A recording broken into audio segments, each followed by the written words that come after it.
Ancient monuments worldwide align in mysterious straight lines. Coincidence or hidden energy network? From Stonehenge to the Great Pyramid, from Machu Picchu to sacred sites across every continent, these alignments have puzzled researchers for decades. Some call them ley lines, invisible pathways of Earth's energy, like acupuncture meridians for our planet. Others dismiss them as mere coincidence. But what if ancient civilizations knew something we've forgotten? What if these alignments reveal join ChristoLight this Wednesday, November 26th at 9 a.m. Eastern with special guest shamanic gridworker Rebecca Jones. We're diving deep into the mysteries of ley lines and planetary gridwork, the invisible network that might connect us all. Don't miss this mind-expanding episode of Grand Rising with ChristoLight.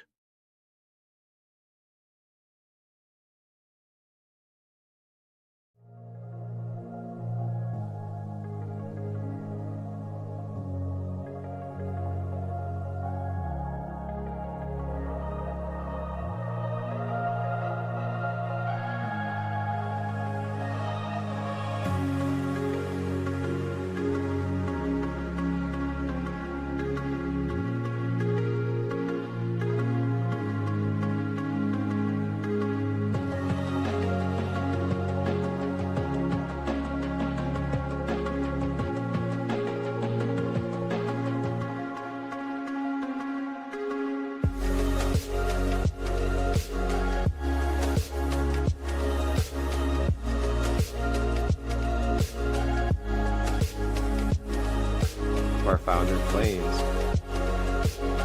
This right here is an embodied form of the violet ray spectrum.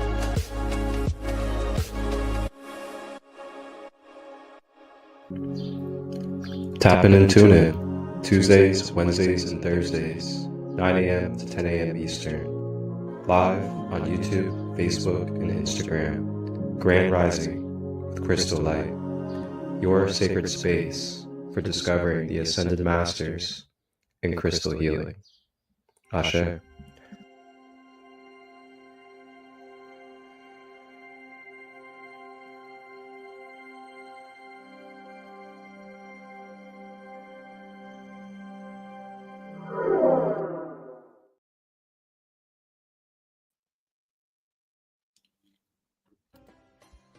Well, hello there. Grand Rising, grand day to you in this time space, tuning in to this fresh new episode, live, Grand Rising with ChristoLight. I am our host, Marcus ChristoLight of Sacred Light Healing and Wellness. And if you guys may, just take a moment, start your rising with a few breaths. Take yourself to center. Got a little bit of Palo Santo in the air. You guys may take in the energy. And we're just going to take a couple of breaths to get started. Center ourselves into this energy field. Ground ourselves as well as open ourselves in the heart and the mind for any clarity and balance and healing that may take place in this beautiful sacred space today. So if you may, you can close your eyes if you would like, or you may keep your eyes open and check in with your body. Relax the shoulders. Try to have that spine nice and supported. Relax the toes, the fingers, the jaw. And take a couple breaths, breathing in through our nose. And release. One more deep breath in through the nose. Let's draw that breath down the throat and down the body. And release.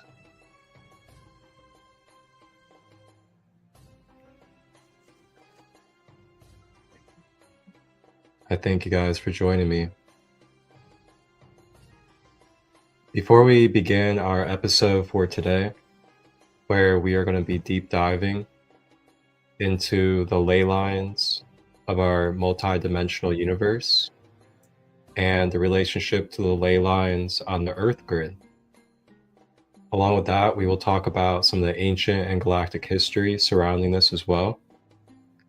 And we'll also deep dive into what it means and what it looks like to be a multi-dimensional grid worker on this planet.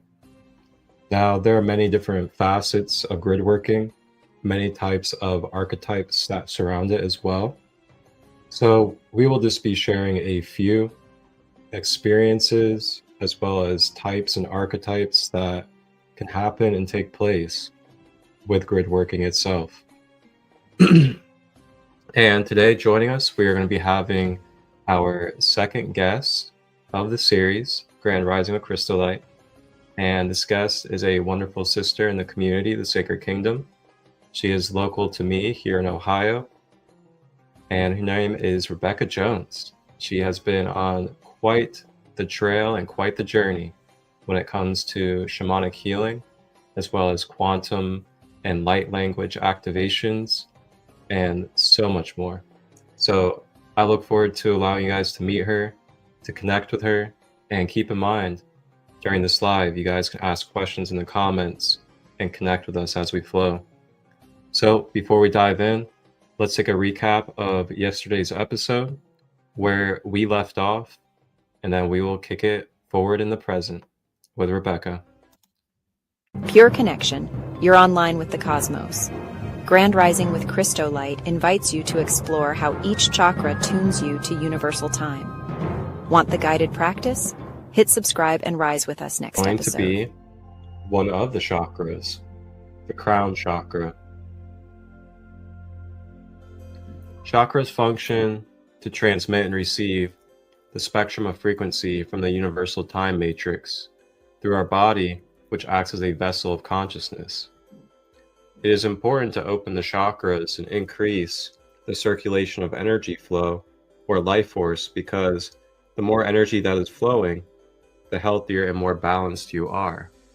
When we are energetic balance and have reasonable integration, and reduced energy flow not only leads to illness and states of disease, it creates distorted perceptions that allow us to be out of harmony with the natural laws that interfere with experiencing life as our true authentic self.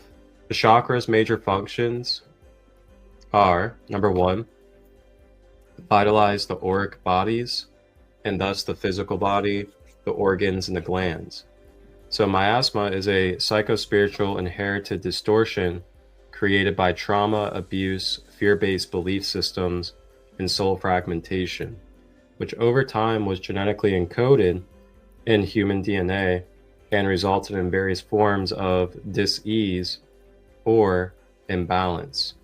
These disease patterns are energetic blockages in our body. So the Hara line is the main vertical spiritual current column, or the pillar of divine light that goes down the center of us.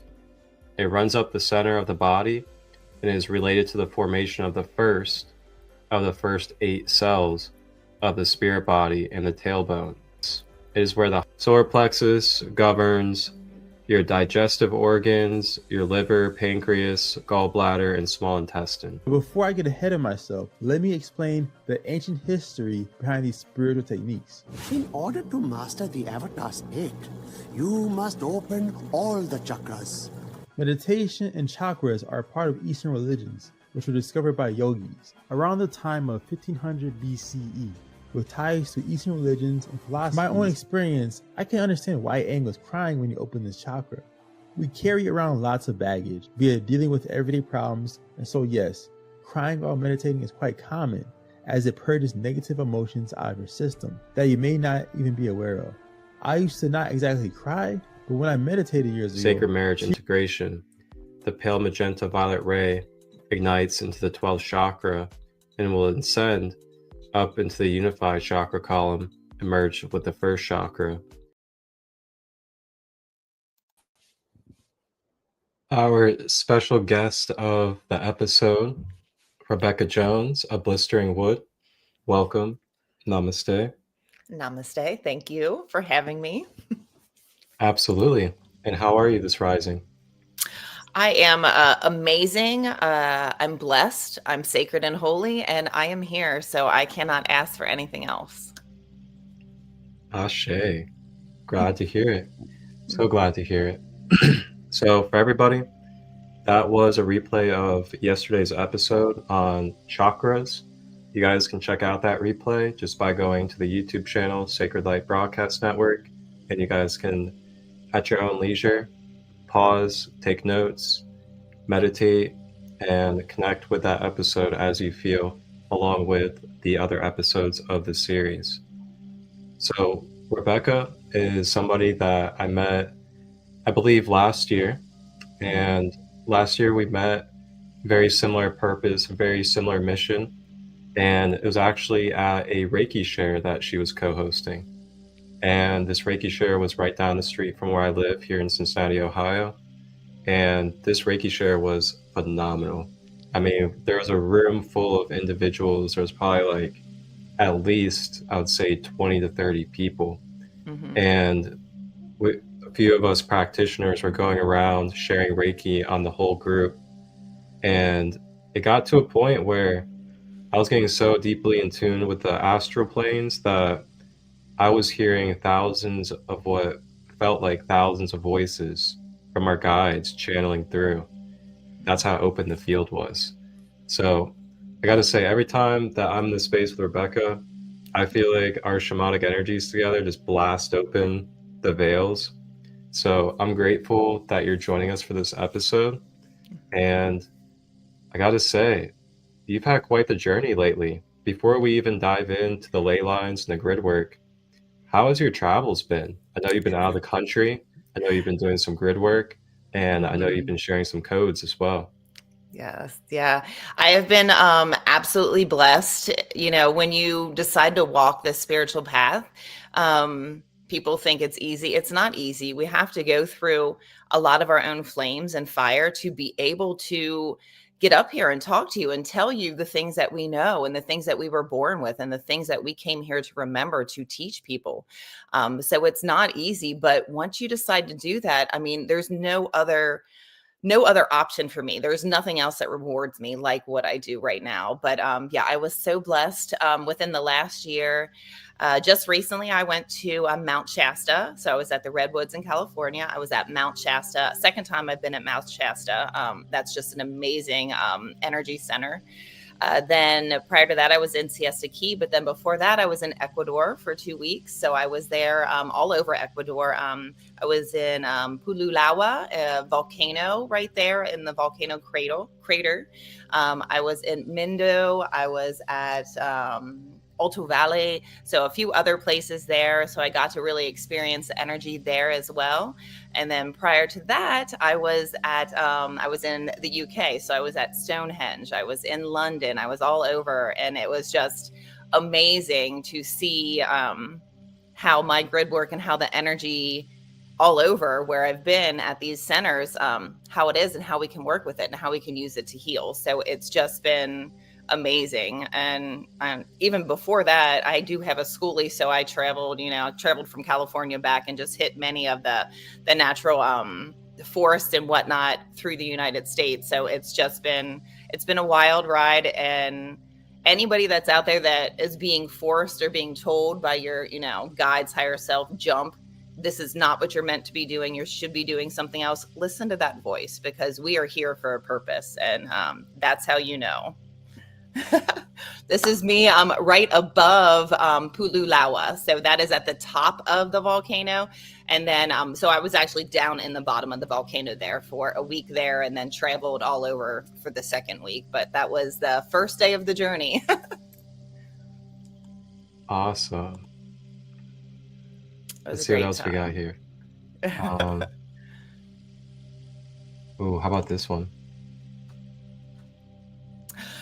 So that is Mount Shasta. That is one of the sides of Mount Shasta. That the grotto right there I'm walking up is actually called Saint Germain's Grotto. So it is a beautiful place to go meditate. I had a wonderful Ooh. experience right there, just meditating in the healing land in the shadow of Mount Shasta. So it was just amazing, breathtaking.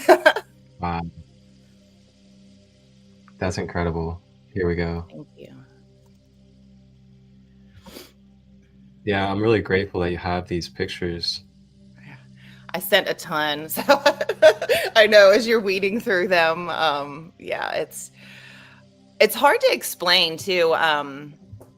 When people first start to really notice the energy around them, that's in Siesta Key, and I was being told to take a picture of the sky behind me, and as I looked, it was an angel behind me as I was releasing things in the ocean, energies and whatnot, and I was like, oh wow. And a lot of times I'm gifted that as I'm doing my work, I will take pictures of the clouds because I have pareidoia. Pareidoia is basically, look at that cloud. It's actually an elephant. That's the easiest way to explain it. But it's being able to see images, patterns, shapes, and things that should not have those images, patterns, and shapes.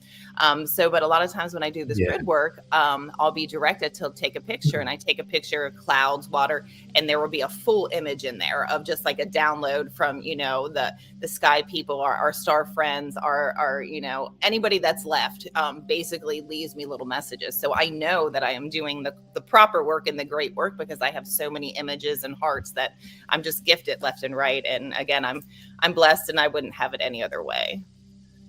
Are you familiar with the sky nymphs? No, I am not. I am not. So they're like these sky fairies that look like clouds, but they're basically like sky angel. They look like sky angels, basically. Okay, yeah, I know. I sent you a few cloud pictures.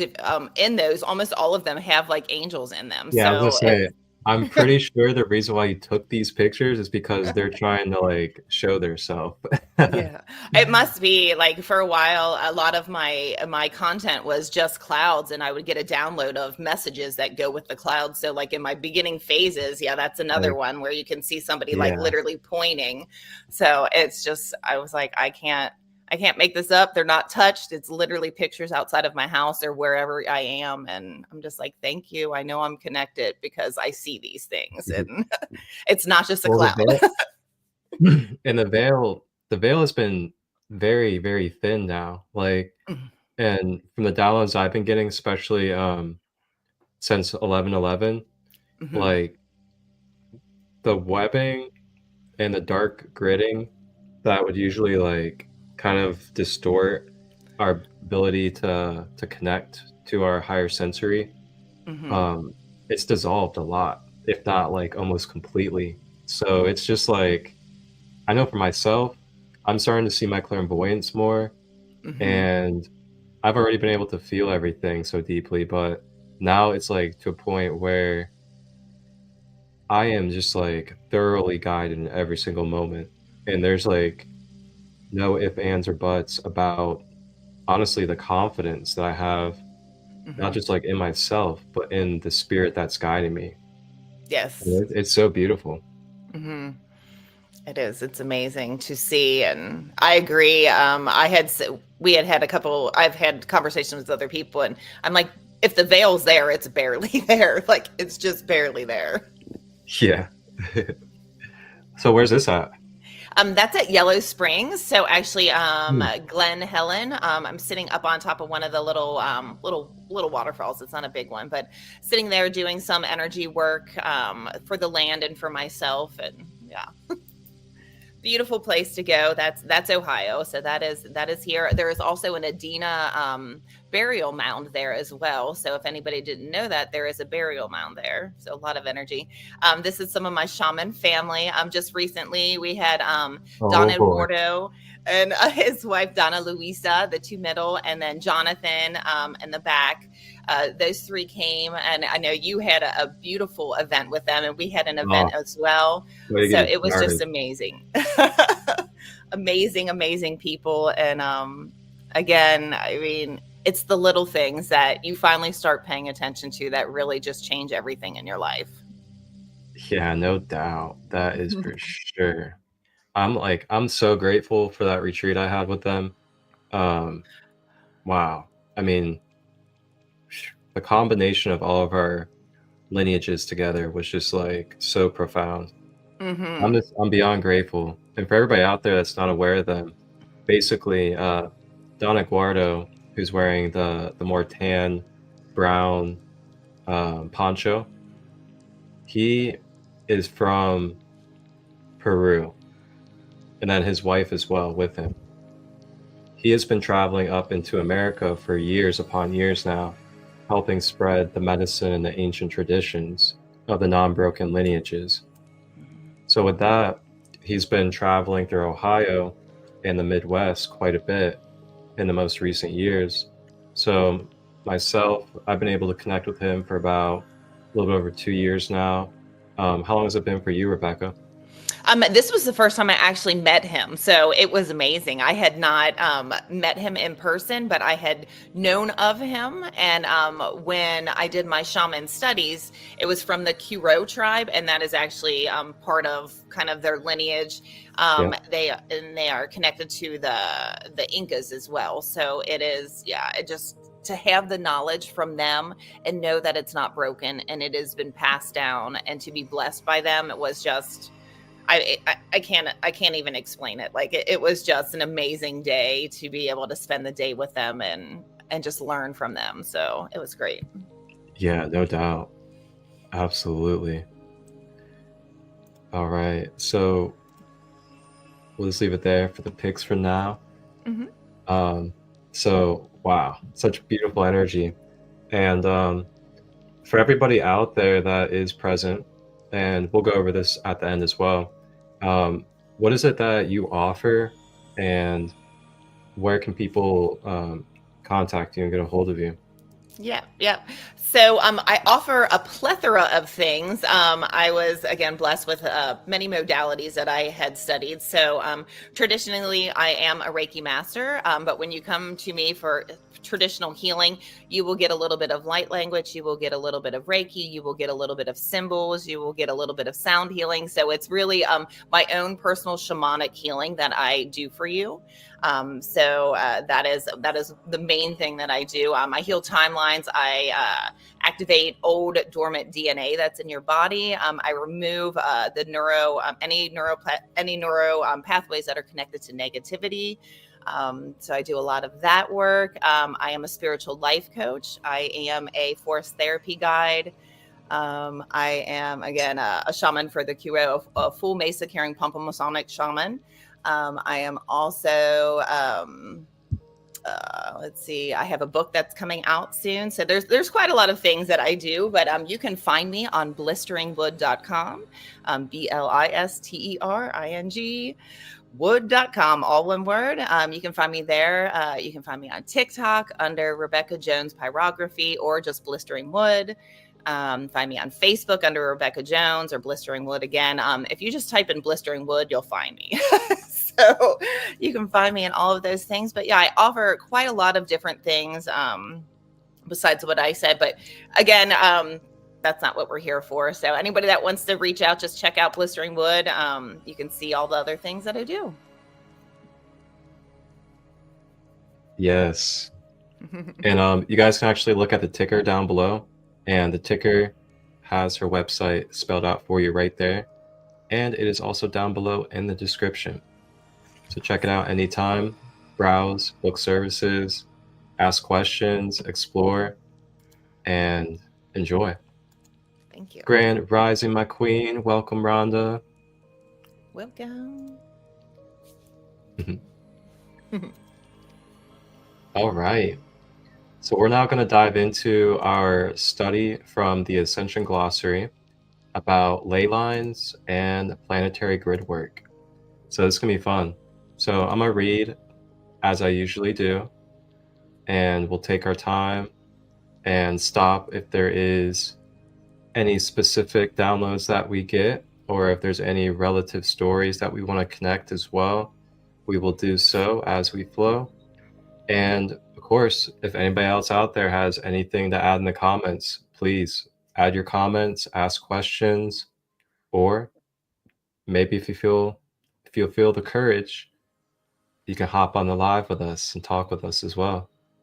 So just let me know in the comments if you ever feel that courage and you would like to hop on and share your voice for the public. So let's get into it. Ley lines. Ley lines are the meridian axonal lines or grid system that conducts and transmits frequencies throughout our bodies and the planet. They are an exact mirror as they exist in our personal holographic template and are reflected from within the large mirror of the planet's own meridian and template system. This is one way to describe our micro and macro system of nested holographic energy templates, or the 12-tree grid that generate within an infinity spiral of ever-expanding spinning fractals. Axonal lines create the macro system energy networks in the light body, where all dimensional frequencies are transduced into the meridians, chakras, and etheric nodal structure. Ley lines run the same energetic network into smaller tributaries, interesting word, tributaries. Okay. I haven't heard that one in a while. Tributaries in the microsystem. This is similar to understanding the difference between an artery vein and a capillary vein functioning in the same human circulatory system. So planet grid work. The same energy network axonal lines that are present in the personal light body and the 12-tree grid is also interconnected to the larger planetary axonal lines.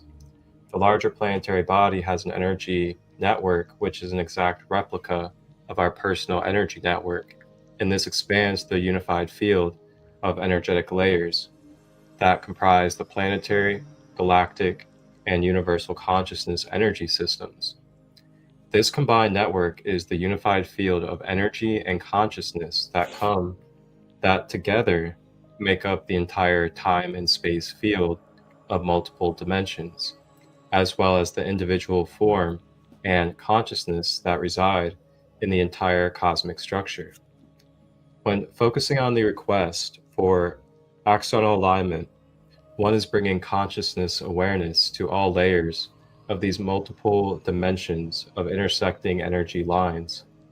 This is to bring awareness of unification between all levels: personal, planetary, galactic, and universal energetic alignment, with the unification of the Christo's Trinity wave format, the unity field.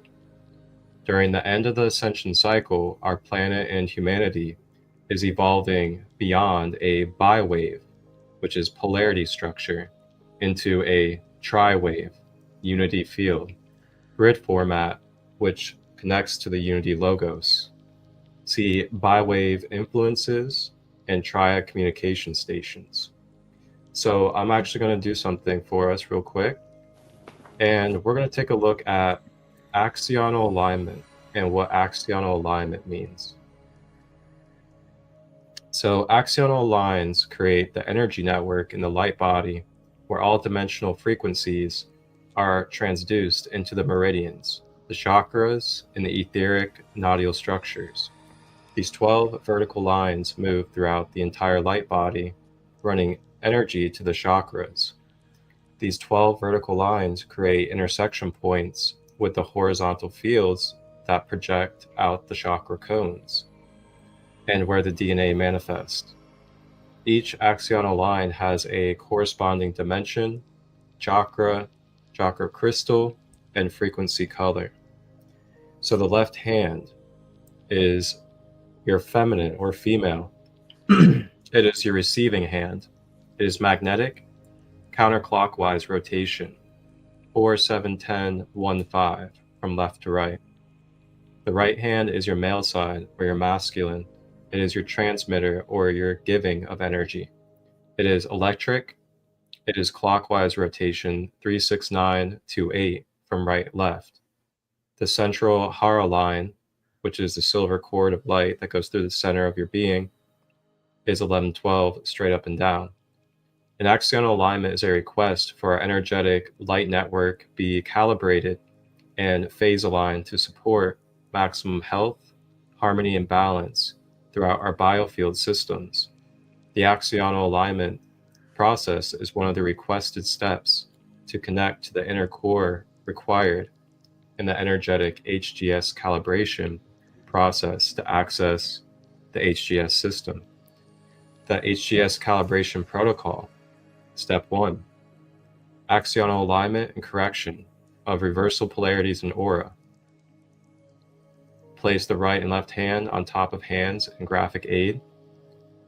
Close eyes and intend to induct code and unity polarity. State the axional alignment in the numerological order as on the chart. Left to right, right to left to meet in center point as neutral. To entrain the code, state the command axional alignment 471015 left, axional alignment 36928 right, unify. Wow. So I want to take a pause here, and I'm curious, Rebecca, do you know anything about this axional alignment, or have you intuitively tapped in to this axional alignment that we have in our system? So it definitely seems like I already use some of this without having the knowledge of this, because this is new to me. But I know while working, I do always use, like, for shaman work, we'll put our hands together on top of each other, but leave like an inch of space. And we always put the right hand down first, because that is going to be the giving hand, and the left hand's on top. Sometimes we'll put it up to receive as well. But what I find, which is even more interesting, is the colors on each finger. So like your, 710, the lines that we're talking about, when you do theta healing or consciousness bars, they actually are placing each finger on the specific lines that are corresponding with the neural pathways in your brain. So that is definitely a download. Seeing this right now makes a lot of sense as to where I put my hands on people's heads when I'm working to remove old pathways, old neural pathways that are connected to, cycles or pain. So it definitely is amazing to see this, because it was definitely something that I have downloaded and just have been working with, but didn't actually have the basis of this. So I think that's amazing. I know, right? Like, this is one thing I love about this live series that I've been doing, is that Ascension Glossary and the resources I get led to, they help clarify such deep multidimensional knowledge in such human and tangible ways that it's just like, I'm so grateful for it. It's always opened me up every episode. Like, it keeps me in that everlasting student role, no matter how much I awaken on this planet. And it's so fascinating to see the parallels as well as the in-depth details to help describe things that I've already been intuitively experiencing. It's amazing. I'm also being directed to that the colors that were being shown on each finger, those are connected to the ray system. So that's also connected to our star beings.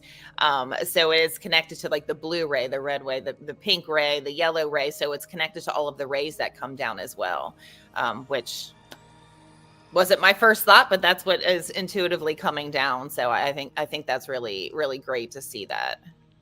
Yeah. And you guys can find this on ascensionglossary.com anytime. I'll go ahead and put it on the screen for you guys. ascensionglossary.com.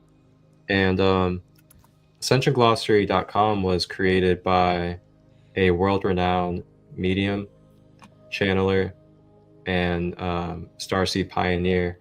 Her name is Lisa Renee, who made popular the 12D shield meditation as well.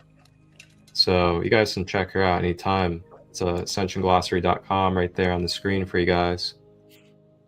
And it literally has a glossary of anything you can think of and like the whole galactic and ancient knowledge of life.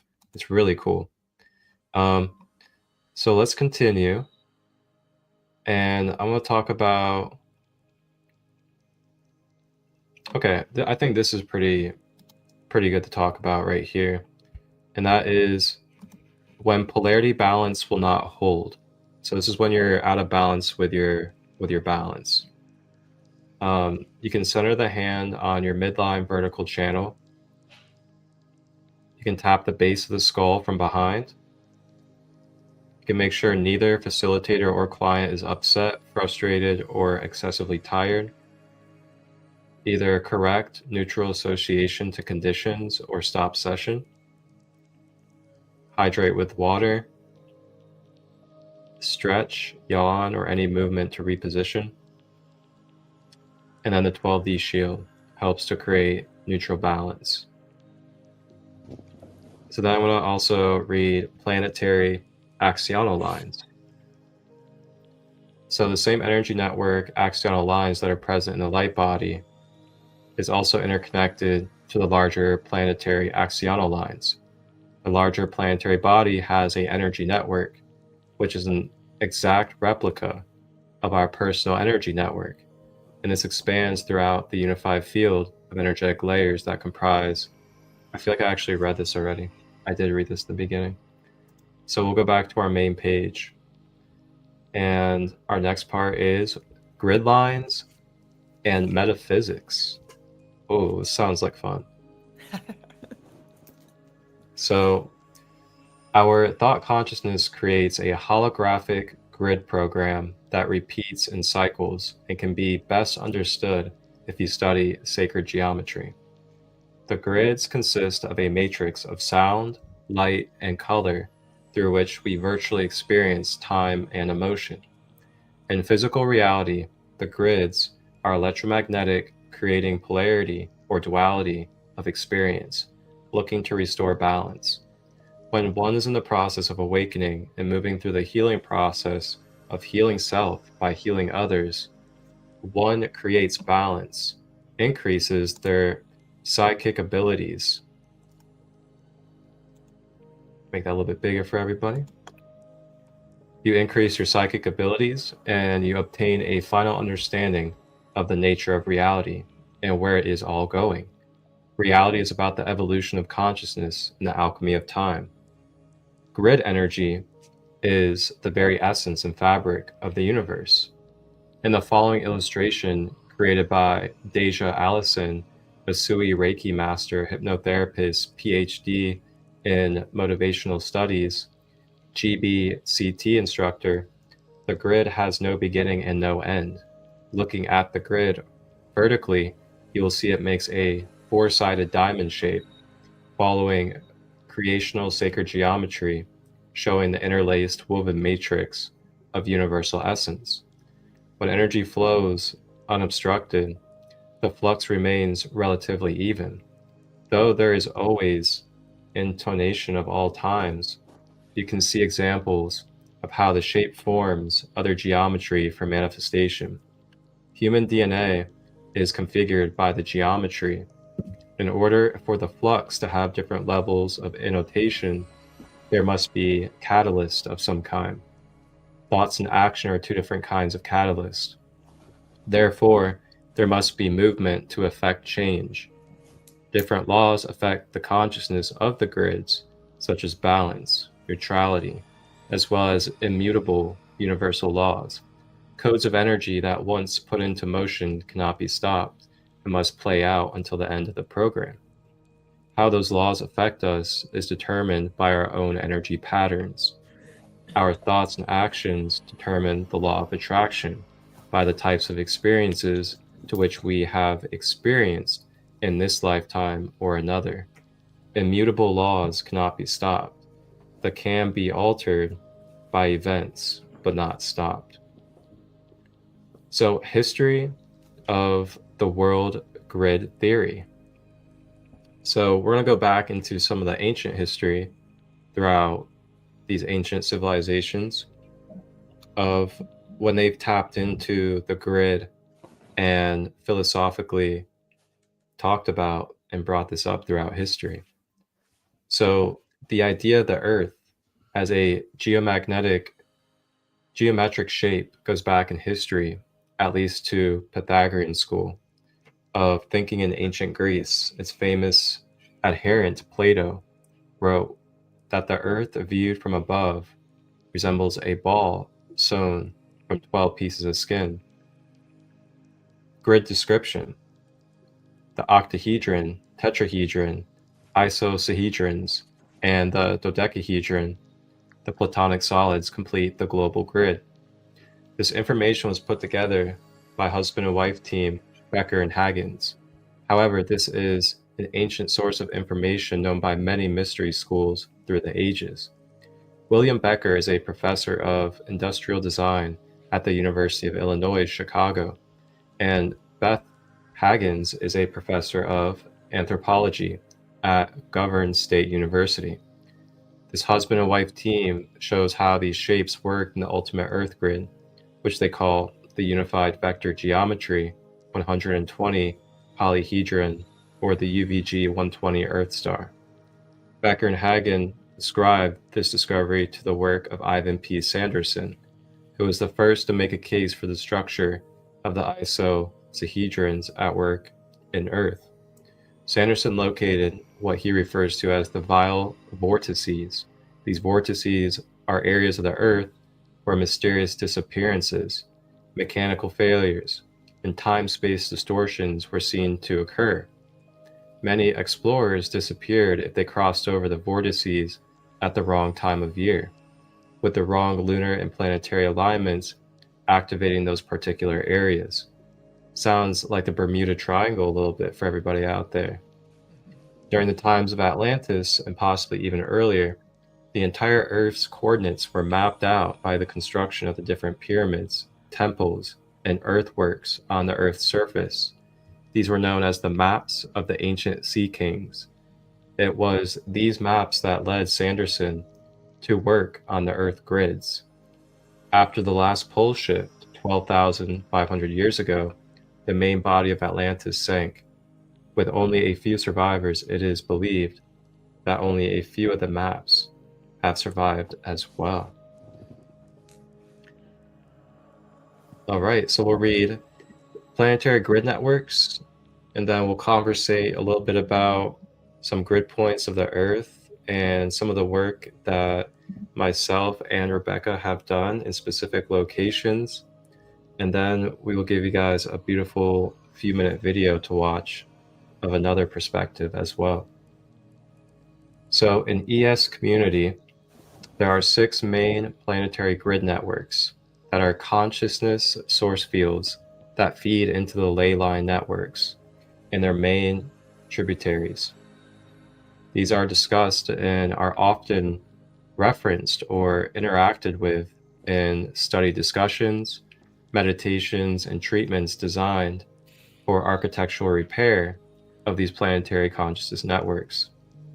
These combined guardian projects are called PEG, or Planetary Emancipation Gridwork Projects.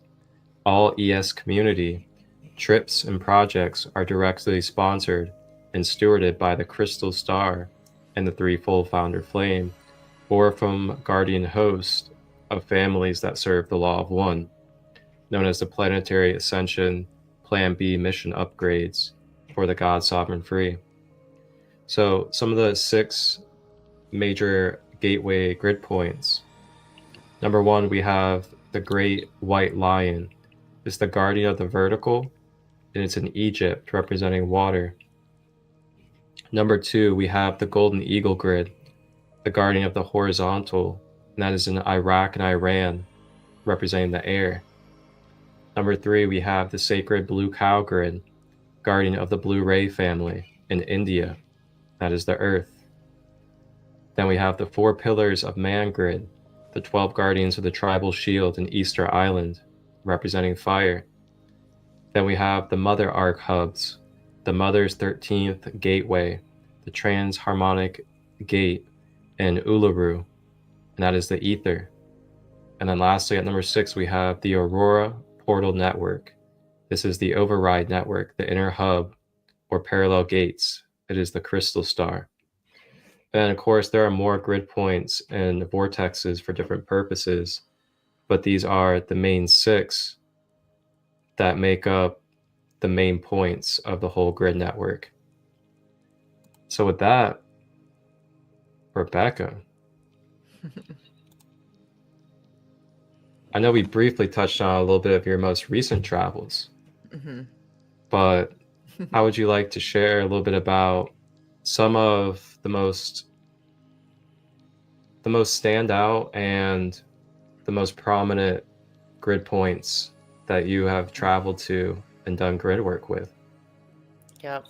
I've had many beautiful experiences, but there are 2 that are kind of standing out right now. First and foremost, which was not the first place, but it's the one that's screaming at me, was Stonehenge. So that vortex there is amazing. And I know there's a long history with the stones and where they move here, you know, a whole bunch of things. But regardless of that, when you step foot in Stonehenge, backstory, when I went there, it was during the equinox, and it's 4 times a year that they let you in to actually touch the rocks. So I was actually in the center circle with the rocks for the solstice at sunrise. There was a wedding. It was beautiful. So the energy there was just amazing. And it was undeniable. Like I can't explain more than just like walking into where these rocks are. You can feel them from like forever away, but the closer you get to it, you just feel this energy, almost like this magnetic pull. And then when you get there and you see them and you physically just put your hands on them, it's like you almost lose track of where you start and where the rock starts. It's like you become one with the energy there. It was just amazing with all the people there because, again, it was one of the 4 times of the year that we could go in.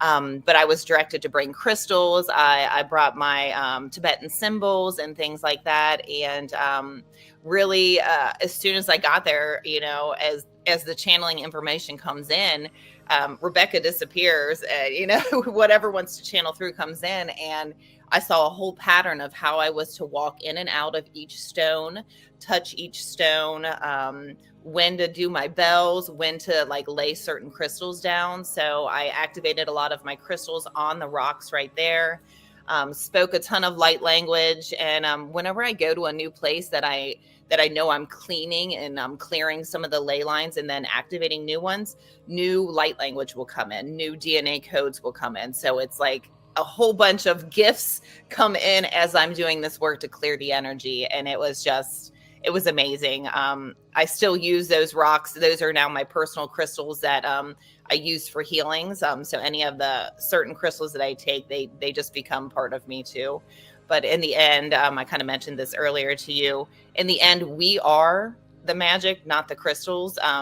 The crystals, they're the crystals, but we have what we need inside to do all of the work. So if people are out there and they don't have the crystals and they don't have these, you know, copper and things that they see a lot of people working with, the real lesson is you really don't need those. They are great tools, but in the end, your physical vessel has everything it needs to release, activate, remove, accept all of the things that Mother Earth and God is trying to give us.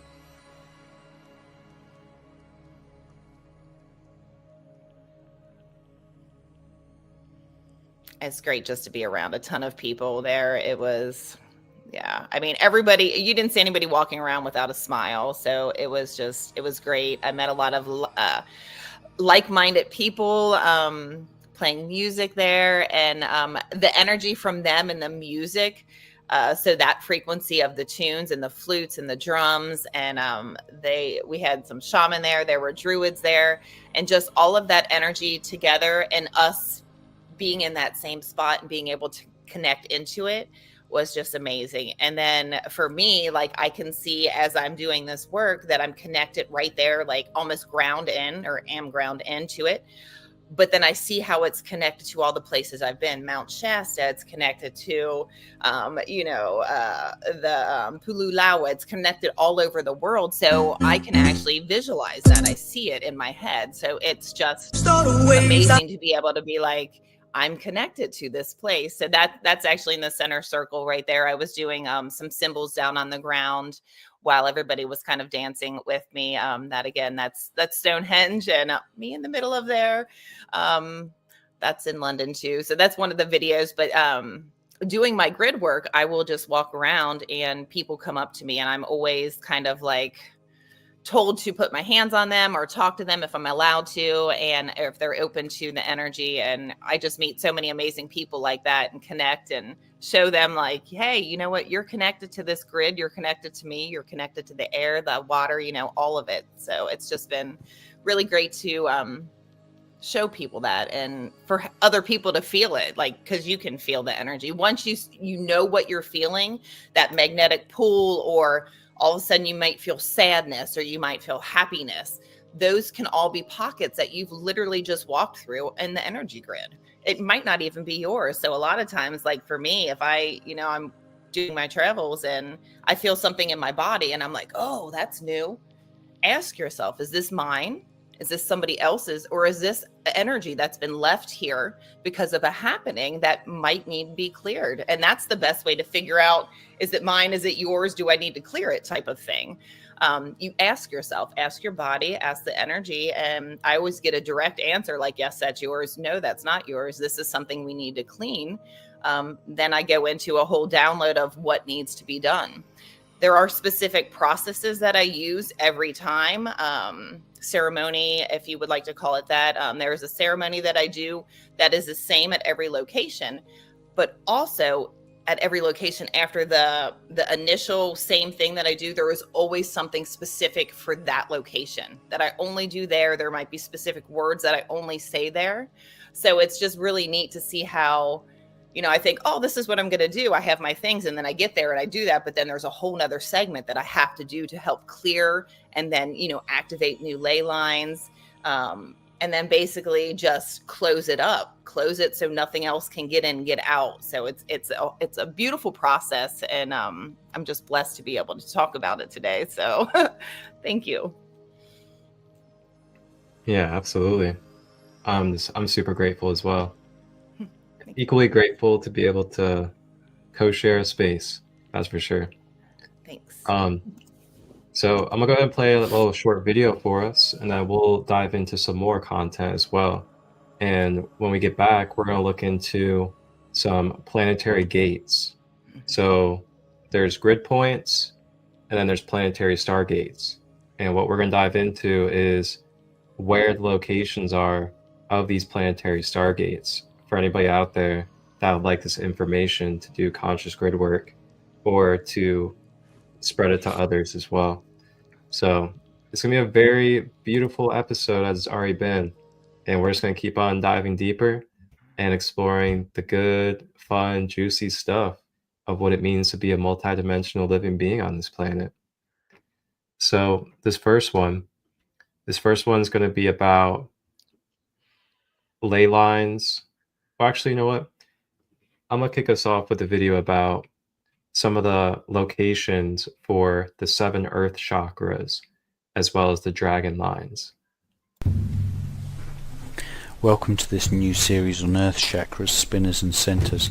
Let's take a global overview first of all. You can see there are 7 chakras on the earth's surface. Then there are 4 world centers. There are 4 spinner elementals. And finally there are 2 dragon lines, which are world-class ley lines, the rainbow serpent and the plumed serpent. Let's take a look at the chakras. The energy of Shasta, the first chakra, is like a geyser, a great uprush of life energy, or prana without shape or structure.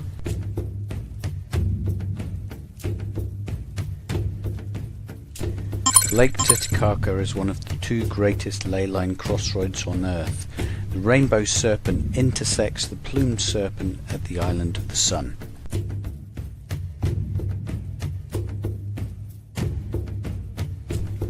Energies from Lake Titicaca are sent to Uluru via the world ley line artery, the feminine rainbow serpent.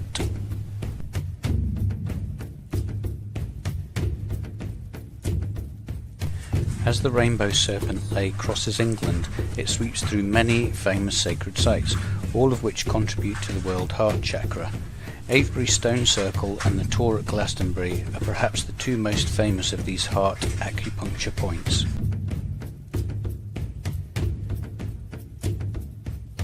This sphere of 5th chakra energies in the Middle East is also a major component of another vital earth structure, the 4 vortices or spinner wheels, which regulate qualities related to the 4 elements of fire, air, water and earth.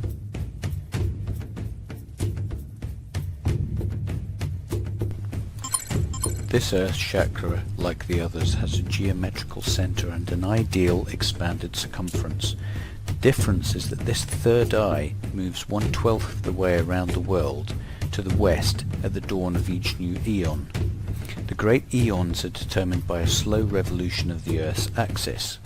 The names given to these eons are taken from the 12 signs of the zodiac. Currently, we are said to be leaving the eon of Pisces and entering the eon of Aquarius.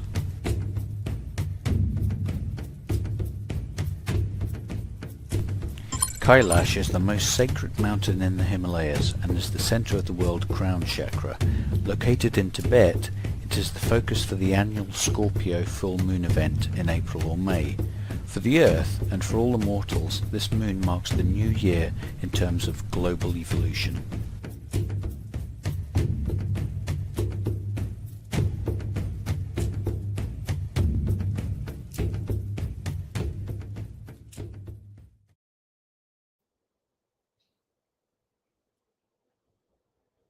So that was the 7 main energy chakra points and the locations on the earth.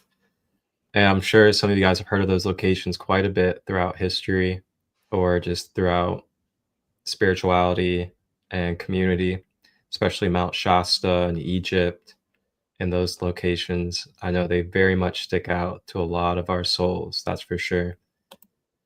And yeah, it's fascinating. I will say one day I definitely plan on hosting a ancient Egyptian retreat. And hopefully, Rebecca, everything's aligned, and I'd love to have you be a part of that as well. I would love to. I know my spirit guides have told me that Egypt is definitely somewhere that I will be going. And so I don't see how it could not be aligned. Yeah, absolutely. I also want to do a Mount Shasta retreat. I was going to do it this year for 11/11, but I'm still in my early stages of my retreat. So I got to take things one step at a time and not go too big in the beginning. But it's been a great journey. I've had some great local retreats. Yes. I would love to be joined up with you for that as well at Mount Shasta. It was just amazing. I've been there twice now. The first time was life-changing because that was really when I understood how connected I was to the earth, to the point where I was seeing the happenings that had happened way before me even being there. And I didn't at first, when it first started happening, I'm like, what is going on? Am I crazy? Why am I seeing these things? I know I'm a seer. How can I feel this? It was like the wind was knocked out of me constantly. Like the energy there was just so overwhelming the first time I was there. So when I got to go back again this year, I knew what to expect. I knew the energy that I was going to feel, but I am no longer a juvenile in my spiritual experiences. I would definitely say a master at this point. And I was able to use the energies and work with them instead of having them feel like they were drowning me. Because the first time I literally felt like I was drowning. I was like can't breathe, crying. I could just like, it was just all this energy. But the second time I was there, I was like, now I get it. I understand. I had to feel that to release what I still needed, so I could then go back and do the real work when I went there the second time. So it was just amazing. Yeah. I love grid work. Mhm. I've definitely done plenty of grid work. So, there's the grid work where you go into what is kind of like what we call as humans our dream state, the astral plane, and doing stuff in that grid. And then there's like the physical grid work as well. And of course, they're all parallel and synchronized, but there's like different ways to experience it. And I've actually never like shared this on a live or publicly. This is cool. A few years back, this is a while back actually, it's probably at least 5 years now. A few years back, I had this what we call dream. I know that it's a travel in a different dimension. And what happened was I was on this mission with my team, and we were going to a grid point that was a major grid point for the negative polarities grid over the earth. So we were trying to get to this grid point, and it was like I had to basically blow it up in the sense of that fashion. And what happened was we ended up getting caught on this mission. But then what was cool is I learned consciously that I had the gift and ability to manipulate time and rewind time. So what happened was, as soon as we were about to get caught, I tapped into that ability and I rewound the time, and we went back to the beginning of going back into the dream that I was having. And then we successfully had the mission, and we ended up destroying that point of the negative grid. It was very intriguing and so clear and just prominent experience that I'll never forget. So that was like one of my astral grid work experiences that I had while in my dream state, so to say, of the physical. And then the grid work I've done through my physical body, through my spine, oh man, especially on plant medicine. When I get on plant medicine, I'm already a deep enough channel for the lower and the higher, especially being a Gemini too. So like when I'm on plant medicine, it enhances that. And man, I can feel like copious amounts of collective and ancestral energy move up from my root all the way up into the crown and release back into source. And it's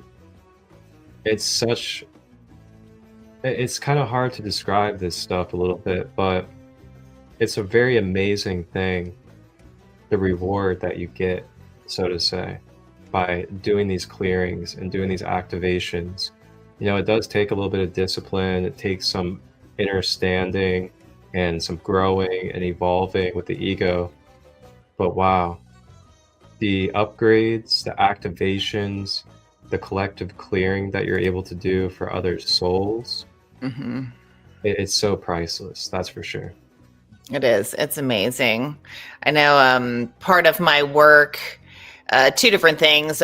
When I was in the Redwoods, the first time that I went to Mount Shasta, both times I always go to the Redwoods because you're so close. The first time I stepped foot into the Redwoods and I was directed to do a ceremony there to clear the negative grids, I was shown a lot of human trafficking, a lot of energy that had happened there that was stuck in the land. So sometimes it's not just the energy of the earth, sometimes it's the energy of the happening, what happened there that needs to be cleared. And that's why that grid, that ley lines tainted. And I just remember, I had crystal. I always have crystals in my pocket. So I utilized my crystals. I put them in a spiral. And I opened up the portal and opened up the grid right there and allowed all of that negativity to come through.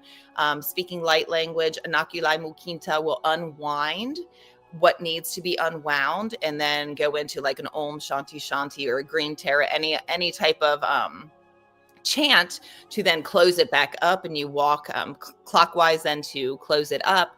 And as soon as I finished that, I mean, I had this overwhelming sense of just, freedom. The wind picks up around me in the forest, and then I hear women and children laughing. I hear them laughing. I can hear them walking on the ground. I can hear them singing and dancing. And it was just the most beautiful thing that has ever happened to me by myself. Like, I was by myself at that time. I just couldn't believe it. I was like, I really did this. I did this, and I can hear them. So to be able to have, tangible and intangible things, corporeal and incorporeal, all happening at the same time is just, it's a blessing. It is an amazing blessing to have things like that happen. Yeah. Definitely. Yeah, I know. And then interesting too, when I work on people to clear out their DNA. So, I mean, think of a human body, just like, you have all of the things just like the earth. When I work on people and I do some of my light language with them, when I know that they've done a full release, it's really interesting because their ancestor, whatever needs to be released, comes through me. And I'll start speaking light language, and I will just start crying. I will start bawling, crying for them to get the energy out. And then once we're finished, I see that ancestral line go up to the stars, and I will see the constellation that it goes to. So it's like, it's a beautiful thing to finally understand all of this and be like, wow, that's really what I do. So after I work with somebody, I'll draw the constellation, like, this is where that ancestor went. And they always have a deep, profound, healing in their DNA and their bloodline when that happens. So it's just, it's amazing to see all of these things that we thought we couldn't do, that we can do, and we can teach others how to do it. So it's beautiful. Yeah. So we have a couple questions from Soul Healing with Bree. She's also a grid worker and channeler and light language facilitator too. She said, can you say more about how to close negative portals? So there are several different ways that I utilize. If I am not in the physical place, I actually will use my pendulum. I will use a pendulum, and I will find out, is this a negative portal? Yes or no? Find out what it is, how many portals it is. And you can utilize your pendulum, and you specifically say, pendulum, I want to close these portals. Can you close these negative portals? And you will see your pendulum spin. You ask your pendulum to then please close the portals for me and let me know when you're finished. Once it is finished, it will stop spinning. And then you can ask your pendulum to fill it up with light and things like that. But that's how, like, if you're not in the physical place, you can do it from anywhere. But if you are in the physical place, what I like to do is, so I'll lay out crystals in a spiral, and I will walk counterclockwise. And that is where I am putting all my intentions for anything negative in that portal to be removed and sent back to God source, sent back to source energy, spirit energy, whatever you resonate as the most high of the creator. I send all of that energy back up for the greater good of myself and all. And then I will then walk clockwise and then do, like I said, Om Shanti Shanti, Om Shanti Shanti the entire time that I'm walking that. Sometimes I will say, Ter tu Terra Tre Soho, so like the Green Terra mantra, whatever really feels, speaks to you at the moment. So a lot of it is channeled, but the spiral walking, that is always the same thing. I always unwind it first. And the intention is to allow that negative energy, see it, visualize it, whatever your strong clairs are. All of us have all the clairs, but some of us work with one more than the other one. So I usually try to visualize it and hear it and feel it in my body to make sure that I have unwound it enough. And then once I feel like it is, positive, everything's good, then you just send that God light in. I use Indigo Rainbow Light because that is my Native American name. So I use Indigo Rainbow. I put that into the land and then do my, my mantras as I walk back around. And you'll get physical signs when it is finished. You'll feel it. The wind will pick up. You'll hear it. Sometimes I'll hear it is done to Telestar. So literally what Yeshua said, I will hear that in my head. To Telestar, you are finished. And I'm like, okay, we are finished here. And then I just always try to give a blessing while I'm there after I finish it. Thank you for allowing me to clear this land. Interesting. I try to bring bird seed. I'll throw, bird seed. I try to give back to the land physically as I'm doing the spiritual work too.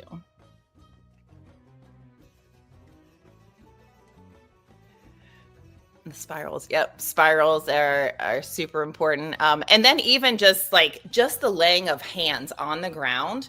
A lot of times I'll do the pyramid symbol, but sometimes depending where I am, I will do this. Pinkies can be out. So it's really, you have to feel the land and what energy you're working with to understand which one to do. And that is just like, for me, it's like, I've done it enough now that I'm like, okay, but like as a new person, I would definitely, work with your crystals, or even if you don't have crystals, find something in the land, find sticks. So a lot of times I'll be directed to make symbols with sticks, with leaves, with rocks, anything that I can find in nature. And I will make symbols with those while I'm doing the work as well. So sometimes there'll be a symbol, like think of the Southern Cross. Sometimes it'll be a Southern Cross of symbols. Sometimes it'll be a circle. Yeah. So it again, depending where you are and what the land needs, it tells you how to do it. So, keep doing what you're doing. It really feels like you were already doing this without knowing that, just by the spirals that you're walking right there. So Yeah. I was going to say, like, especially like specifically you, Bree, who is deep in this work already. My like number one thing to say to you is just trust your own intuition.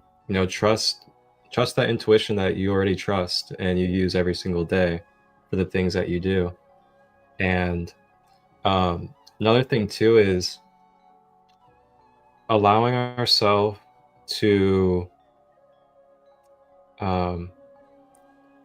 okay, here's how I'm going to word this. So allowing ourselves not to trail off from what we know or what we trust within our energy because of a reaction, or because we got spooked, or because we got frightened. So it's okay to get frightened. It's okay to have a reaction, but try to remember that that reaction is just a reaction, and that you already know inside yourself what you need to do intuitively, what you're there for. And if you don't consciously know, your higher self knows, and it brought you there, and you can ask your higher self to give you clarity if you need to. So I trust that between what me and Rebecca just shared, definitely some good soul food for everybody out there. And take what resonates, leave what doesn't, as always. Yeah. Great questions, Bree. I see you all hyped up in the chat over there. Deep gratitude. That was powerful. And you were a part of that, so thank you. That was a trinity of info right there. All right, so let's dive into the stargates of the planet. This is gonna be fun. All right, stargates. So take note for anybody that likes to do grid work or wants to travel and explore these different points of the Earth. These are the planetary stargates. So the planetary stargate system is the Earth's connection points or portals into the galactic and the universal stargate systems. They were once sealed off and closed, but now these stargates are progressively opening during the ascension cycle. See the precision of the equinoxes.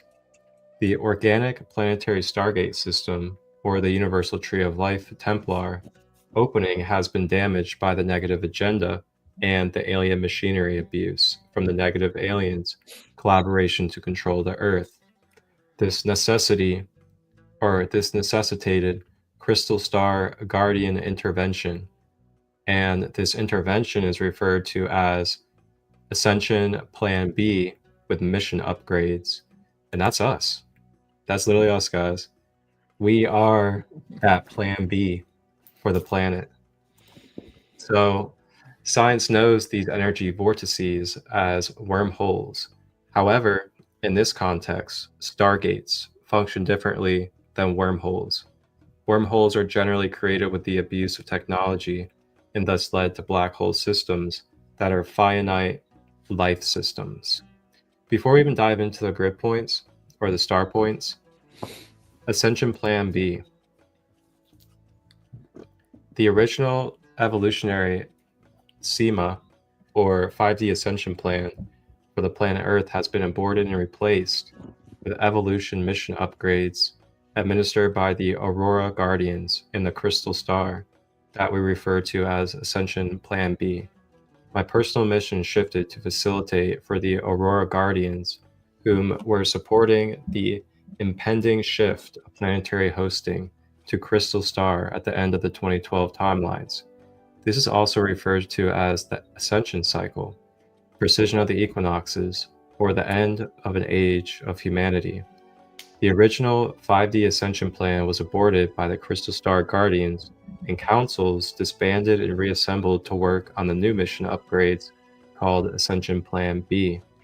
This was necessitated because of the damaged consciousness fields and their timelines as a result of the alien machinery, the dead light, the bi-wave influences, and the negative agenda invasion on the planet, which created extensive damage from the bio-neurological mind control and implants used in the public and on the planet to enslave consciousness.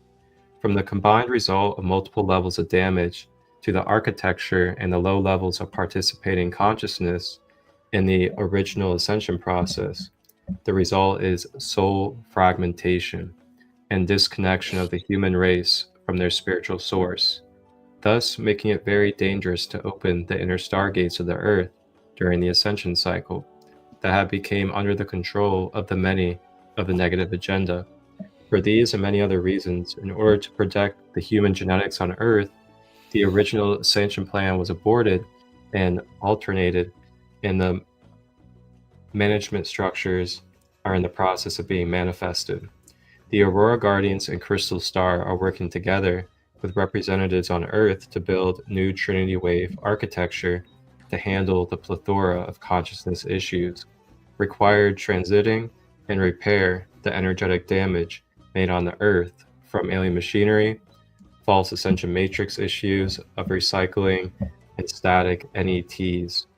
The original 5D ascension plan for humanity was the Stargate merge with the parallel harmonic universe to which our 3D reality of planet Earth would unite with its counterpart in the parallel 5D. And this is Terra.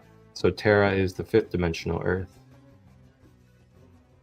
And then it talks about the Christos, Syrian Blues, the Blue Dragons, the Lyran Syrian Council. And then it talks about what Ascension Plan B and how it started beginning in 2012. Wow. Good stuff.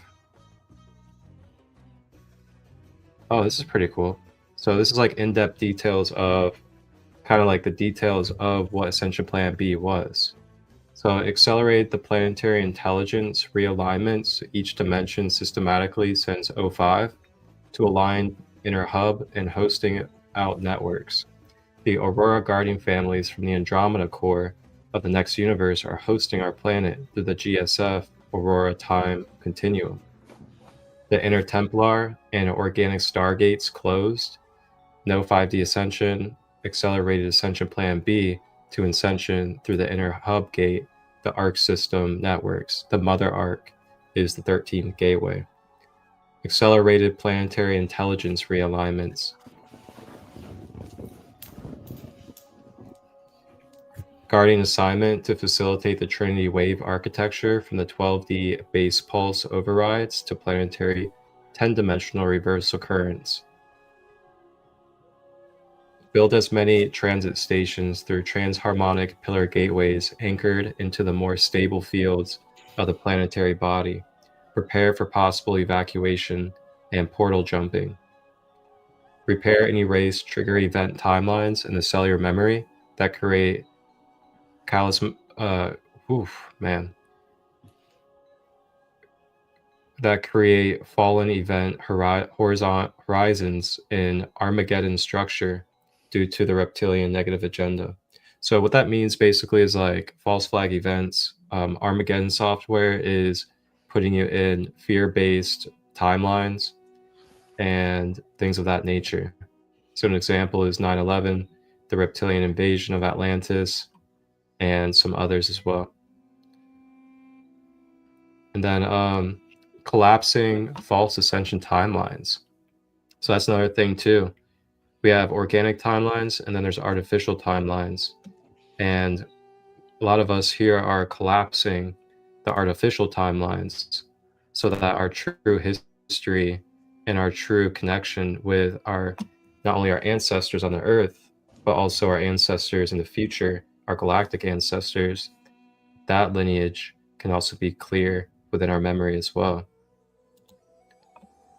Wow. So the Stargate system. So Stargate from tribe number 1. This is the inner gate of Cyprus, and it is linked up to Arizona, north of Sedona,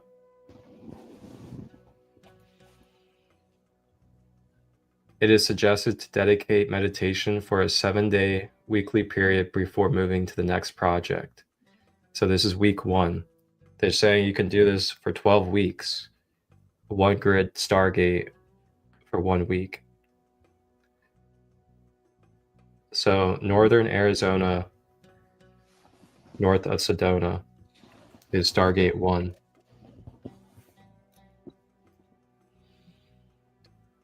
Stargate 2 is going to be at Easter Island of Chile.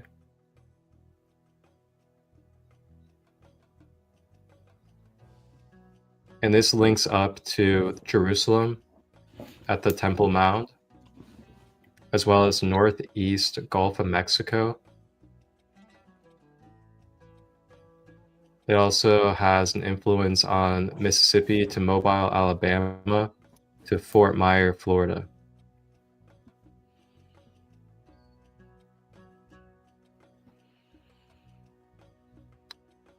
Stargate 3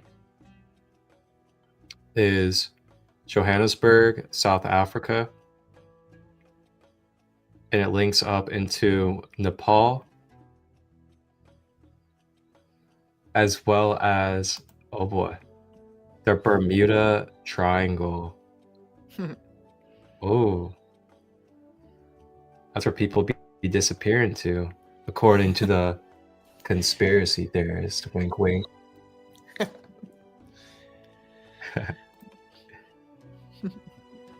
So much collapsing this year, so much. That's right. It's that 9 year, man. We're collapsing it all. Yeah. We're collapsing the Atlantean, the Lemurian, the Sumerian. We're collapsing all those timelines. We're collapsing the age of racism timeline. We're the Nazi timeline. Like, all of those timelines are being faced right now. And that's why we keep on seeing the mirror of so many of these things just being vomited out in the collective, just unconsciously, because it's all in the shadow body, purging. And boy, it gets ugly, I tell you. I was seeing some wheels under the ocean that resemble Ezekiel's wheel. I wonder what those are. Stargates? So I wouldn't say those are stargates. Typically, those would probably just be more traditional grid points, or if not grid points. Now, when you say wheel, are you saying a wheel that kind of has like maybe eyes on it or something like that? Or are you saying like an energy chakra wheel? I love all the things Bermuda Triangle. I look close to ley lines, but under the water. Yeah, so it's probably more like the normal meridians. I wouldn't say the stargates. Sometimes I see the chakras as a spinning star, so it's almost like I wonder if those are additional chakras that you're seeing down there too. Meridian chakras, yeah. Mm-hmm. Yeah, because the stargates are very specific, and then the stargates, they take you to like specific dimensions of our universe too. So like some of the stargates will connect you to Sirius, some of the stargates will take you to Andromeda, things like that. So continuing to number 4, We have Stargate in central Mexico.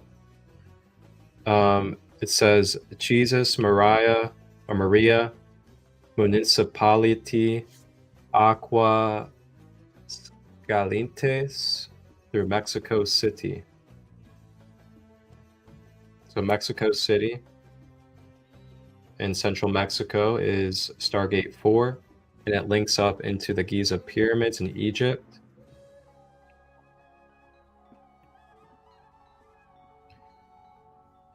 Oh, actually, this also tells you the specific galactic reason too. So number 1, the one northern of Sedona, this is dedicated to the purpose of the crystal star host communication networks. And then number 2 in Easter Island, Chile, this one helps with the link from the inner earth into Dome of the Rock in Jerusalem, and then into the Gulf of Mexico. Wow, I'm starting to get so many downloads right now. Oh boy. Really. And then number 3, it is building the architecture required for crystal hosting for planetary soul and humanity. That is in South Africa, Nepal, and the Bermuda Triangle. And then number 4, the one that is in central Mexico, Mexico City, linked up to Giza. It is for building the architecture required for the crystal hosting for planetary soul and humanity tribe, number 4. Number 5, oh wow, the Vatican City. The underground link up into Machu Picchu and the Mother Ark Gateway field that is in the Belize areas, or the Bali areas. Wow. So underneath Vatican City, it links from the inner earth into Machu Picchu and the HGS system in Bali, Mother Ark Gate. Wow. Very intriguing. Machu Picchu and the Vatican. Very interesting. Now,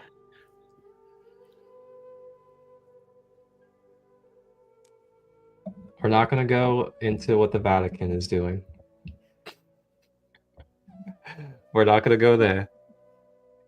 But it's very intriguing, though, the polarity of how those vortexes are being used. So imagine if we can just reverse the Vatican and reverse that grid point, because it's a very powerful grid point. Well, as we know, it's a Stargate, and that's really what it's all about. You know, it's about, for me at least, especially through the mind perception, is detaching from the label that the Vatican has to always be evil, or seeing it as something that is just going to be that and always will be. What if we all started to concentrate our focus and energy on, we're clearing the Vatican, we're hijacking the Vatican, you know? Like, they hijacked it, and now we're hijacking it back. And we're going to pour our unconditional love, and we're going to also manifest the blueprint of what that vortex is organically for. And we're just going to envision, embody that is the mapping, and that is what that vortex is being brought into. That's kind of how I like to look at things, and I feel like all of these places that have been used for negative influence just need to be reversed, and then these mega points are then working for the higher, you know? They're here to be here, and it's all about the intention that they're used for, I feel like. Definitely. I think it's very interesting too, the way that this is kind of set up with just the name Plan B, I think is really interesting. And what I keep being guided to kind of tie it back in is anyone that knows anything about the Hopi prophecies, the White Buffalo Woman, the Rainbow Warriors, that is basically kind of not, I don't want to say it's the same thing, but it is a part of the same thing, because all of these Native American prophecies are coming to light right now because it is the 11th hour of Earth. We are here to make these changes, make these Plan B changes, upgrade and crumble the ley lines, the energy lines that are no longer working. So it's literally the same thing, just spoken in different words, just like how each religion is saying the same thing, but with different words, if that makes sense. So it's like we are all trying to clean it, and just to see how it kind of comes full circle, because knowing that the Hopi prophecies are here, and throughout the world, many different colors, nationalities, creeds of people are coming together that have these ancient knowings on how to clean the earth, how to clear these grid lines. It's part of the same thing. So call it a Hopi prophecy, call it Plan B, call it grid work. It is the same thing. Yes. Crystalline, not penetrating the negative to alchemize it instantaneously. You know, that's our true, that is our true infinity, is when we can get into that remembrance that, wait, in this very moment, I get to access 0 point and I get to command 0 point into the field that I'm in. That right there is our ultimate power as a human being. It doesn't matter what's happening outside of us, doesn't matter what's happening mentally, emotionally, physically. If we can at least get into that conscious awareness and use our conscious action of just telling ourselves mentally, I am 0 point, I am returning to 0 point,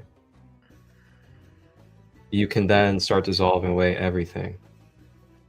And think about that. If we were to really band together and really start embodying 0 point energy more and more, neutralizing these, fake contracts, neutralizing the mind control programming, neutralizing what is not of wholeness, what is not of neutrality and eternal energy. Boy, I'm telling you, that's how we could really, really spark some things. Yeah, it's powerful. Now, we are sparking things. Yeah, we are sparking the power. It lies with us to truly understand that we are little pieces of God and we can do these things. So it's just amazing. And to know that we can go to that 0 point, become the empty vessel, and utilize that for good is just amazing. No doubt. Even 5%, this would shift it. Oh my gosh, so mighty. I love the way you two are flowing this, by the way. Thank you, Ree. Thank you. Honestly, it feels like you're a third up here, honestly. So thank you for flowing with us. All right, so what's the next Stargate?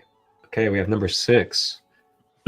So number 6 is going to be the Thar Desert that is in India and the Pakistani border.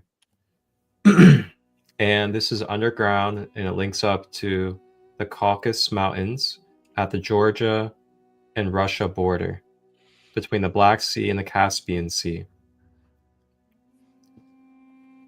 So this is dedicated to the purpose of the inner gate underneath the Thar Desert, and it links from the inner earth into the Caucasus Mountains.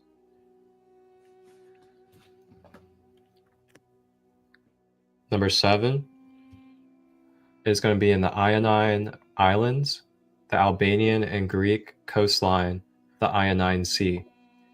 It is an underground link up into Lake Titicaca, Bolivia.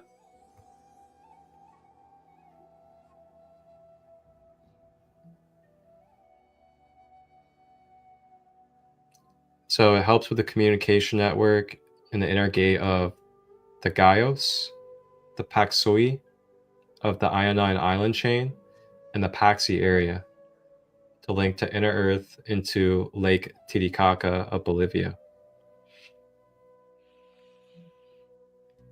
A lot of these locations have also been studied by like ancient astronaut theorists on like ancient aliens and things of that nature.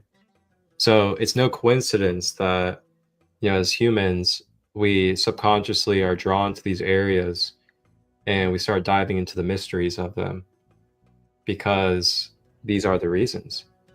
There is really something happening that we just can't fully fathom in a third dimensional way.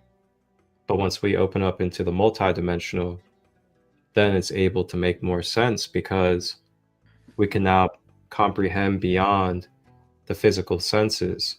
Because a lot of these things that we see in ancient aliens, like the Bermuda Triangle, the floating rocks that are floating inches above the water in China, Easter Island, the place in Mexico where you go down into the ocean, and then once you get to a certain point, the temperature of the water completely changes. So this stuff is really like it's really opening some things up. Number 8, it is in Lop Nor, the border of Tibet and China, and this underground link up is into Xi'an. I'm not really sure how they're going to say it, but Xi'an or Xi'an, China. And this is dedicated for the link up of Lop Nor from the inner Earth into Xi'an, China. Number 9 is going to be in Westbury, England, in the Valley of the White Horse. And its underground link up is into Tibet, Anonymous Region, Bam Ko Lake. And then this is a communication network from Westbury, England, in the Valley of the White Horse, underground into Tibet at Bam Ko Lake. Number 10, we have Basra, Iraq, and this is an underground link up into Abadan, Iran. And this is a Stargate for the Golden Eagle grid as well. And then we have number 11. Number 11 is in the island of Ireland Sea in the Irish Sea. And its underground link up in the binary structure of St. Ives Bay, Cornwall, UK, and Amesbury, Wiltshire, UK, near the Stonehenge. Well, look at that. Makes sense. So it connects the underground network from the Irish Sea and the Irish Island to the Wiltshire, UK, the Stonehenge. Let's see what they got to say about the Stonehenge on here real quick. Stonehenge was built in a sacred geometry atop the Nibiru Diotic crystal, or the NDC, to counteract the NDC's ability to mutate DNA by reversing the planetary Merkaba, altering its spin rates and reversing DNA codes in Earth's grid system. This generates the checkerboard mutation, which reverses the fire letter sequences, creates junk DNA. This is a programmed crystal that is many stories tall and has been inserted deep into the Earth's crust in this location. The NDC is primarily controlled by the Telth Enki Enlil collectives from Nibiru, which acts as a relay station for scalar sonic beams that are sourcing from Nibiru and directed into the planetary grid. Very interesting. Definitely. Yeah, super powerful what these grid points are. And then what was fascinating too was the Georgia Guidestones. The Georgia Guidestones blew up a few years ago, and wild part is I put a Shiva's eye in the very middle of the whole entire thing, And I'm just gonna say that I trusted that crystal to do its intentions. And I thought it was kind of interesting that just a couple years later, the Georgia Guidestones just blow up out of thin air. Yeah. And I found out too from a deep dive I took that the Guidestones were like a connection hub for the reptilian underground networks. And they've been using a lot of these places as networks for their underground tunnels because they're natural. Like, those underground tunnels are supposed to be there, but they just infiltrated them, and then they're bringing negative intentions into those tunnels.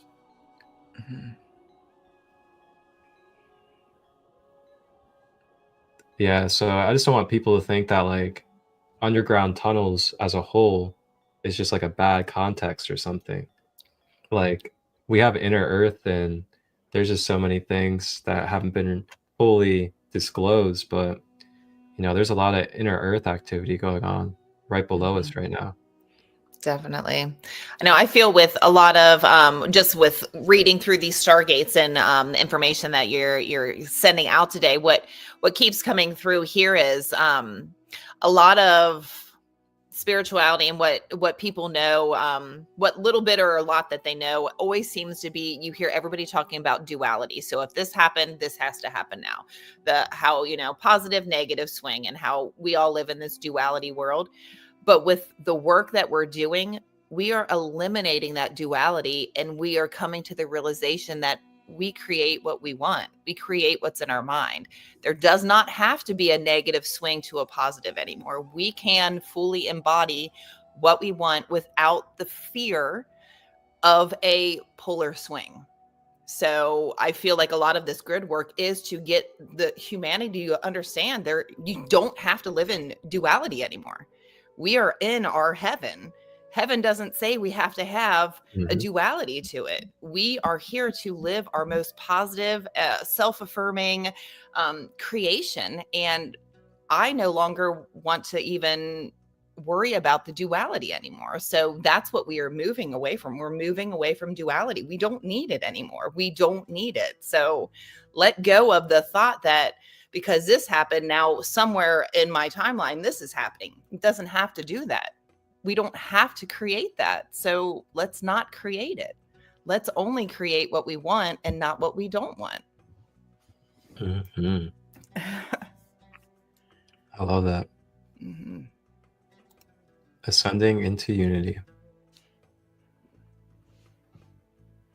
Yep. One love, the upper heart system, the heart chakra system that, eventually all of these chakras do want to merge into the heart and have one over-reigning heart chakra that takes care of everything. So our bodies are physically doing it. Our biofield's doing it. The earth is doing it.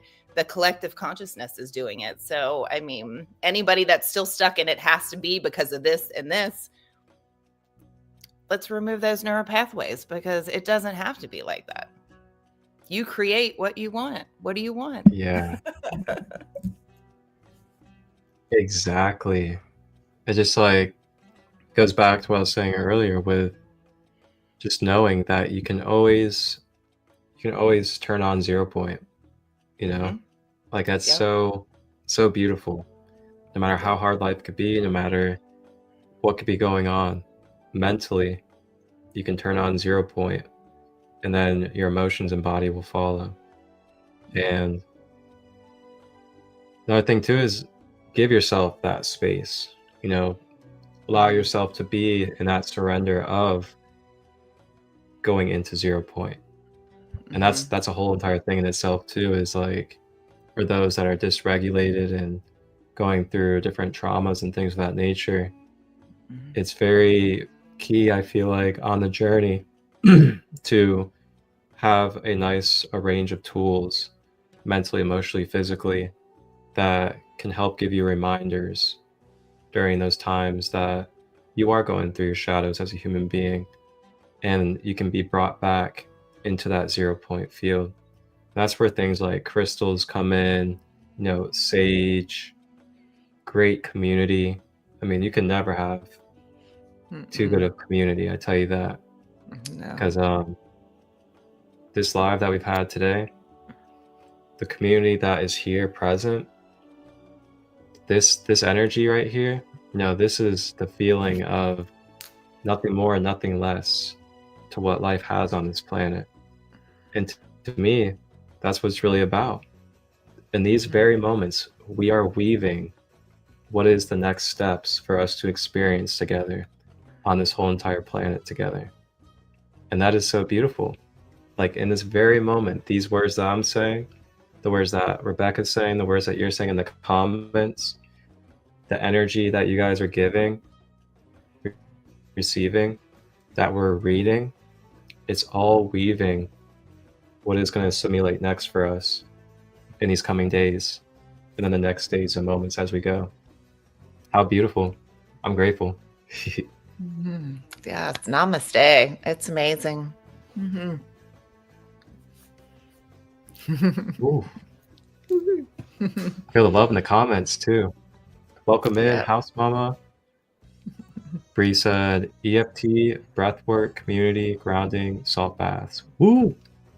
Yes. Yes. There is so much love in this space. It's calming and inspiring. Oh man. Let's get the sirens going.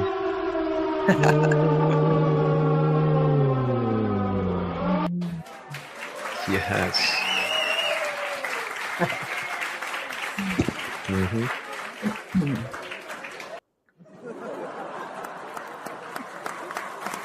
Let those hearts pour, everybody. I know you guys feel it. Let that inner child out. Oh man. All right. So we got to do Stargate 12, our final Stargate. We can't go all the way to 11 and stop at 12. Let's see what number 12 is going to be. Where shall it be? Does anybody want to guess before we continue? Where is Stargate 12 going to be in the world? Put in the comments if you have a guess. Where will Stargate 12 be? Speaking of Stargate, who here remembers Stargate SG-1?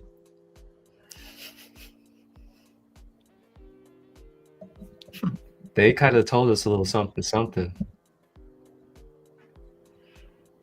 Same with Star Trek, Star Wars. It's all in there. Bree says Tibet. Lunar Queen says Egypt.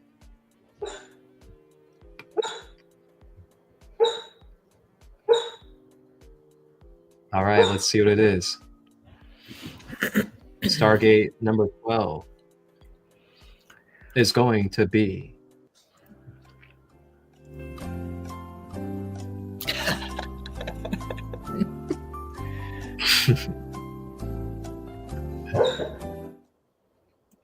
going once, going twice. Final answer. Kat says Ohio. I mean, hey, it feels like it, and if it's not, I know we're going to create it into one.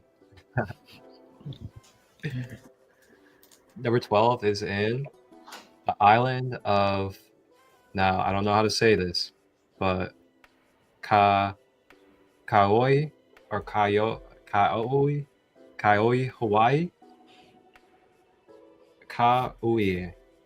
The island of Kauai, Hawaii. Its underground link up is into south of France, Mont Segor. Interesting.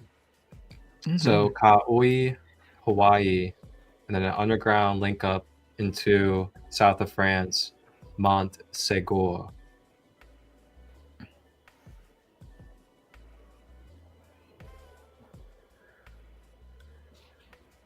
Interesting. That's also very interesting. Earlier, I was going to say, and then I didn't, how they were talking about the Crusades right there. I feel like each of these sites has been also a site for either a war or a famine or something like that. It feels like each one of these has had some kind of negative attack from humans at some point. And so it makes a lot of sense that these are the Stargates, because Yeah. some of them are currently being fought over, but like just Mhm. seeing that, and I think above it said something else, that like these have been ancient sites that people have fought over because they knew, they could feel it. Yeah, It's just been erased. because think about, I mean, great example is like, just think about Iraq and Iran and the state of that since 2000, basically. Mhm. And we learned through this that that's where the Golden Eagle grid is, which is like one of the main hubs to the 10th dimensional gate and connection to the Gold Order. So it's like, wow. And then learn about the Vatican and what's been going on there.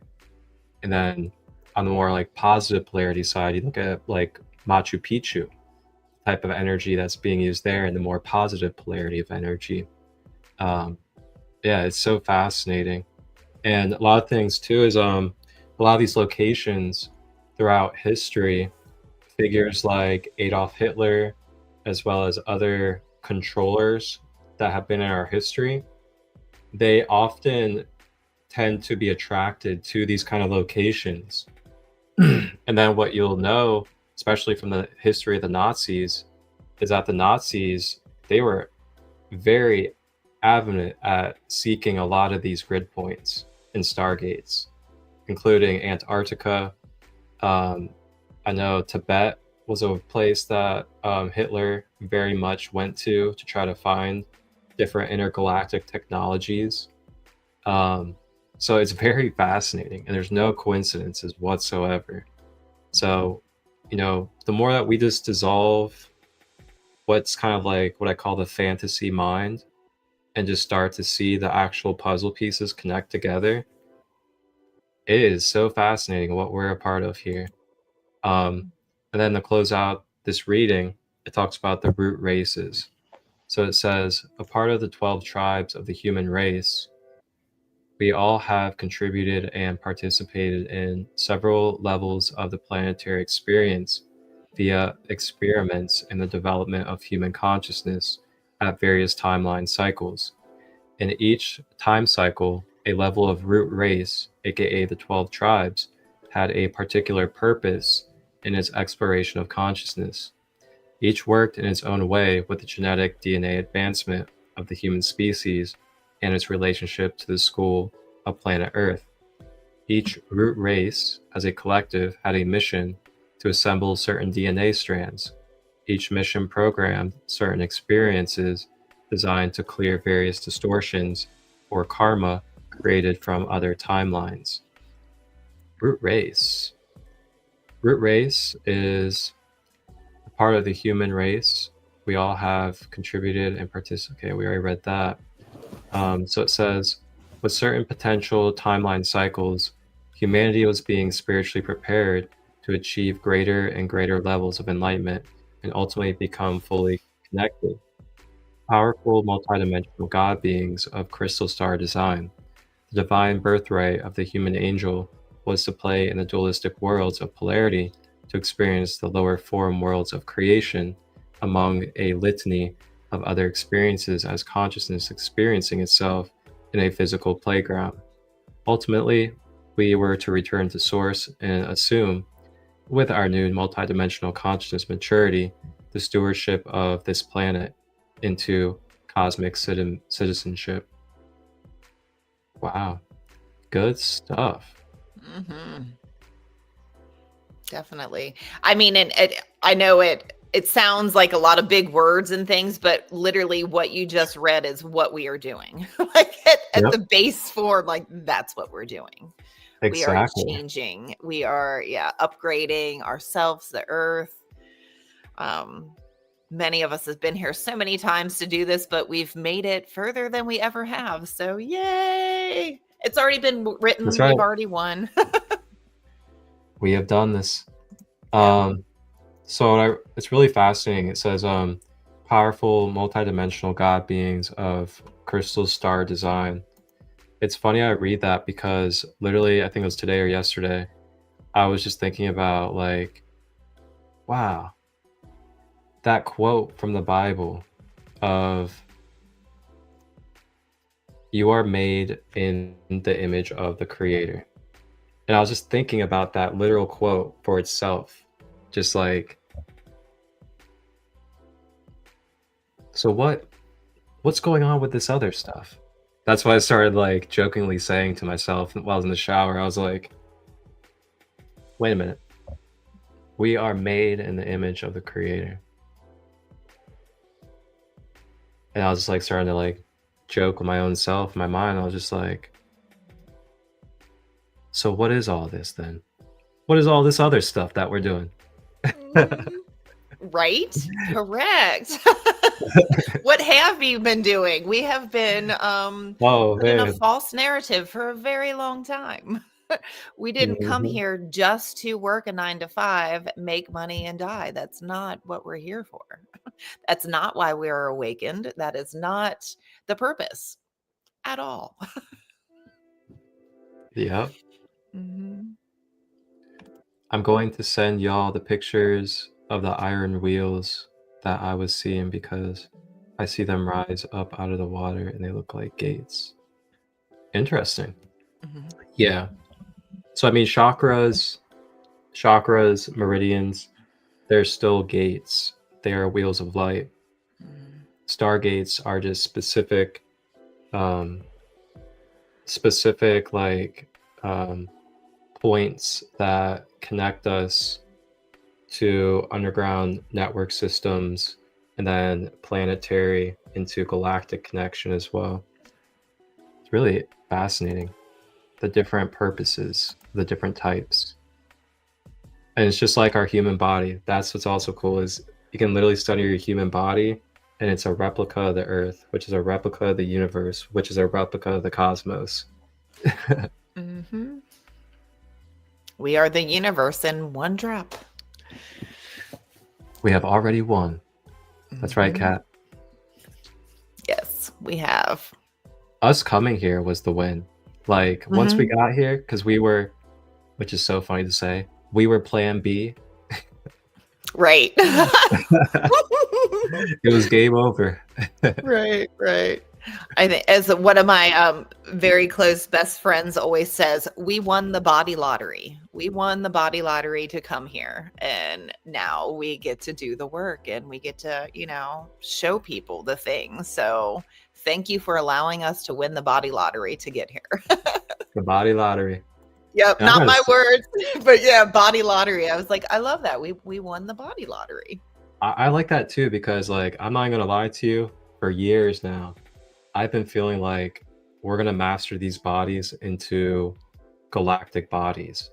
Mhm. I don't know about you, but for me, I feel like we're gonna be able to experience the full experience on this earth of being able to transcend our physical body into our full 12 DNA strand, which is going to be instant transmutation, instant transformation, and just like being able to shift through holographic time space instantly. Definitely. I agree. Ooh, ooh, ooh. Multidimensional citizens again. Yes, Yeah, yes. Sovereign beings with our crystalline body on point. that's right. So, Rebecca, Mhm, I know we're going up on 2 hours now, which has been mhm. just so amazing and perfect. Thank you. I do have one more video to play. Mhm. And then after that, how would you like to maybe close us out with a little bit of a light language meditation or Mhm. some type of maybe grid activation? What do you feel? Mhm. Yep. Yeah, I feel like there's going to be a little bit of light language and then a little bit of grounding and rooting. So yeah, we'll see what channels out. I would love to. Awesome. Sound good. And thank you Okay. for joining us for this whole entire episode. It's been an honor. Yes, thank you. I love to be welcome back anytime. I'm Oh honored yeah. to be able to help you give out this information because it's needed. It is needed right now. Yeah, absolutely. I would have you back for a whole series. Awesome. Thank you. So this video for everybody, this is just going to be a recap about what ley lines are as well as the grid system of the Earth and how it surrounds the Earth and how you can access it as well. So this is going to be like about a 5 to 6 minute video. Just going to give you a nice recap. You guys enjoy yourself, hydrate, use the restroom, take a little break, stretch if you need to, and just enjoy the video for a minute.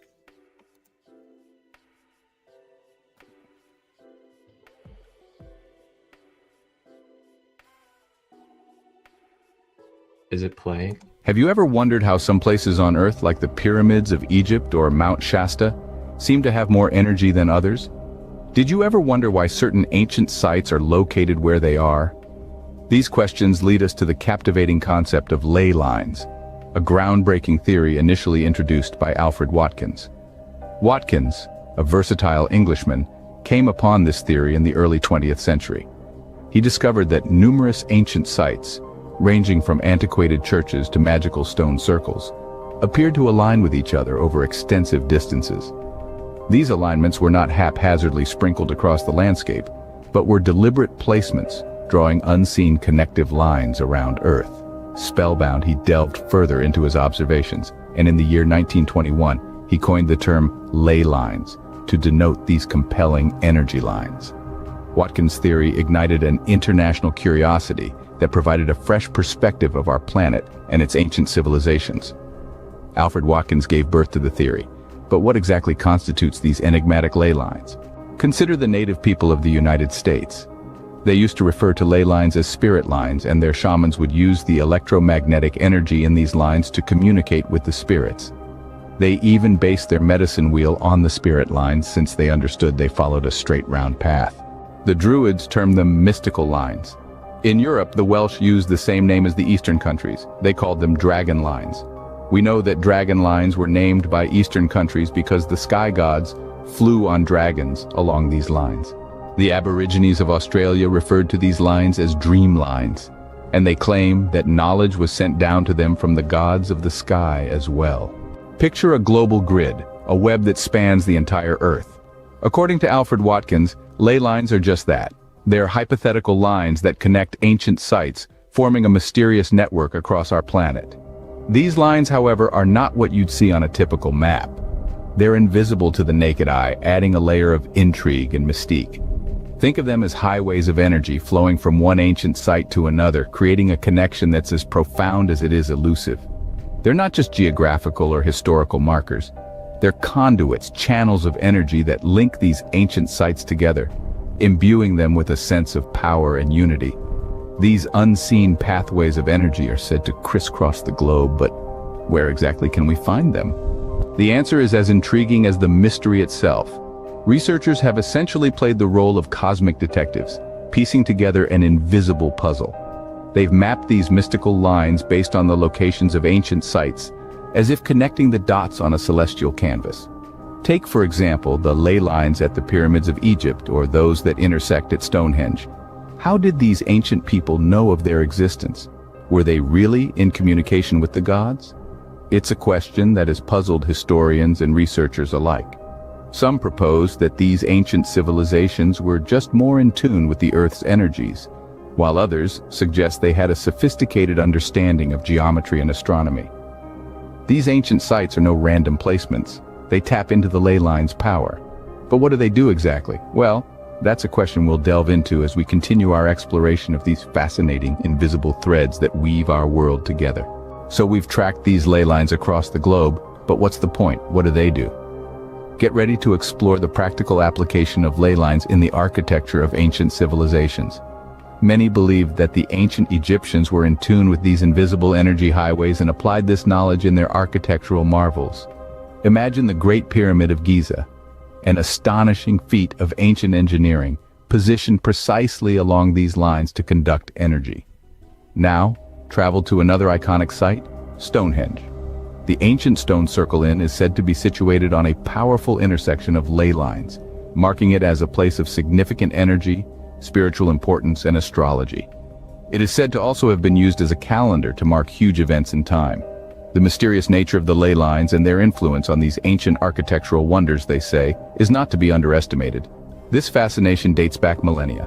Our ancestors were keenly aware of these energy lines, using them to guide their monumental construction projects by either intuition or guidance. It seems ley lines were not just a 21st century fascination, but a well-kept secret of the ancient world. Were the locations of mountains like Mount Shasta merely a work of natural formation, or was there an ancient understanding in play? The mystery of these towering natural landmarks is deeply intertwined with the theory of ley lines. Many theorists propose that these invisible pathways of energy influenced where nature placed its paramount beauties, the mountains. Picture this, a world untouched by the modernity of Google Maps, yet these massive peaks are precisely positioned. Could it be that their locations were influenced by the unseen energy of our Earth? And Mount Shasta is not the only one. Consider Mount Fuji, Mount Olympus, Notre Dame, Solomon's Temple, Parthenon, Oracle of Delphi, the Vatican, DC Capitol, Mecca, Aztec pyramids, Bermuda Triangle, Tesla's lab, nuclear power plants, military bases and stadiums, all on ley lines using Earth's energy like giant batteries. All these majestic beauties of land and nature, thousands of miles apart, yet all humming on the same frequency of Earth's magnetic field. A mere coincidence or an ancient knowledge lost in the sands of time? As we traverse from the snow-capped peaks of the Himalayas to the lush green heights of Mount Kilimanjaro, the ley lines have been a source of fascination and mystery. Who knows what other secrets the positioning of these mountains along these lines hold? From the ancient structures of Stonehenge to the towering peaks of Mount Shasta, we've journeyed across the globe, tracing the invisible threads of energy that bind our world together. And as we stand on the precipice of the unknown, we extend an invitation for you to join us on this journey of exploration and discovery. There's so much more to uncover about history and the mysteries of the ancient world. If you like this video, subscribe to our channel and become an integral part of this expanding series of information and knowledge. Please let me know what topics interest you most in the comments. Thank you for each like, share, and every new subscriber to the channel. Remember to turn on notifications and see you on the next video. Oof. What a great way to just sum up everything that we have went over. Yeah, that was a great video. Wow. What an episode today. Yeah. Amazing. Amazing. Thank you so much, Rebecca, for being our special guest again. And this has just been such an unraveling episode. Just so natural and so profoundly just clear. Like, that's the word that I feel like kind of sums it up for my experience on this episode today. It was just like profound and clear.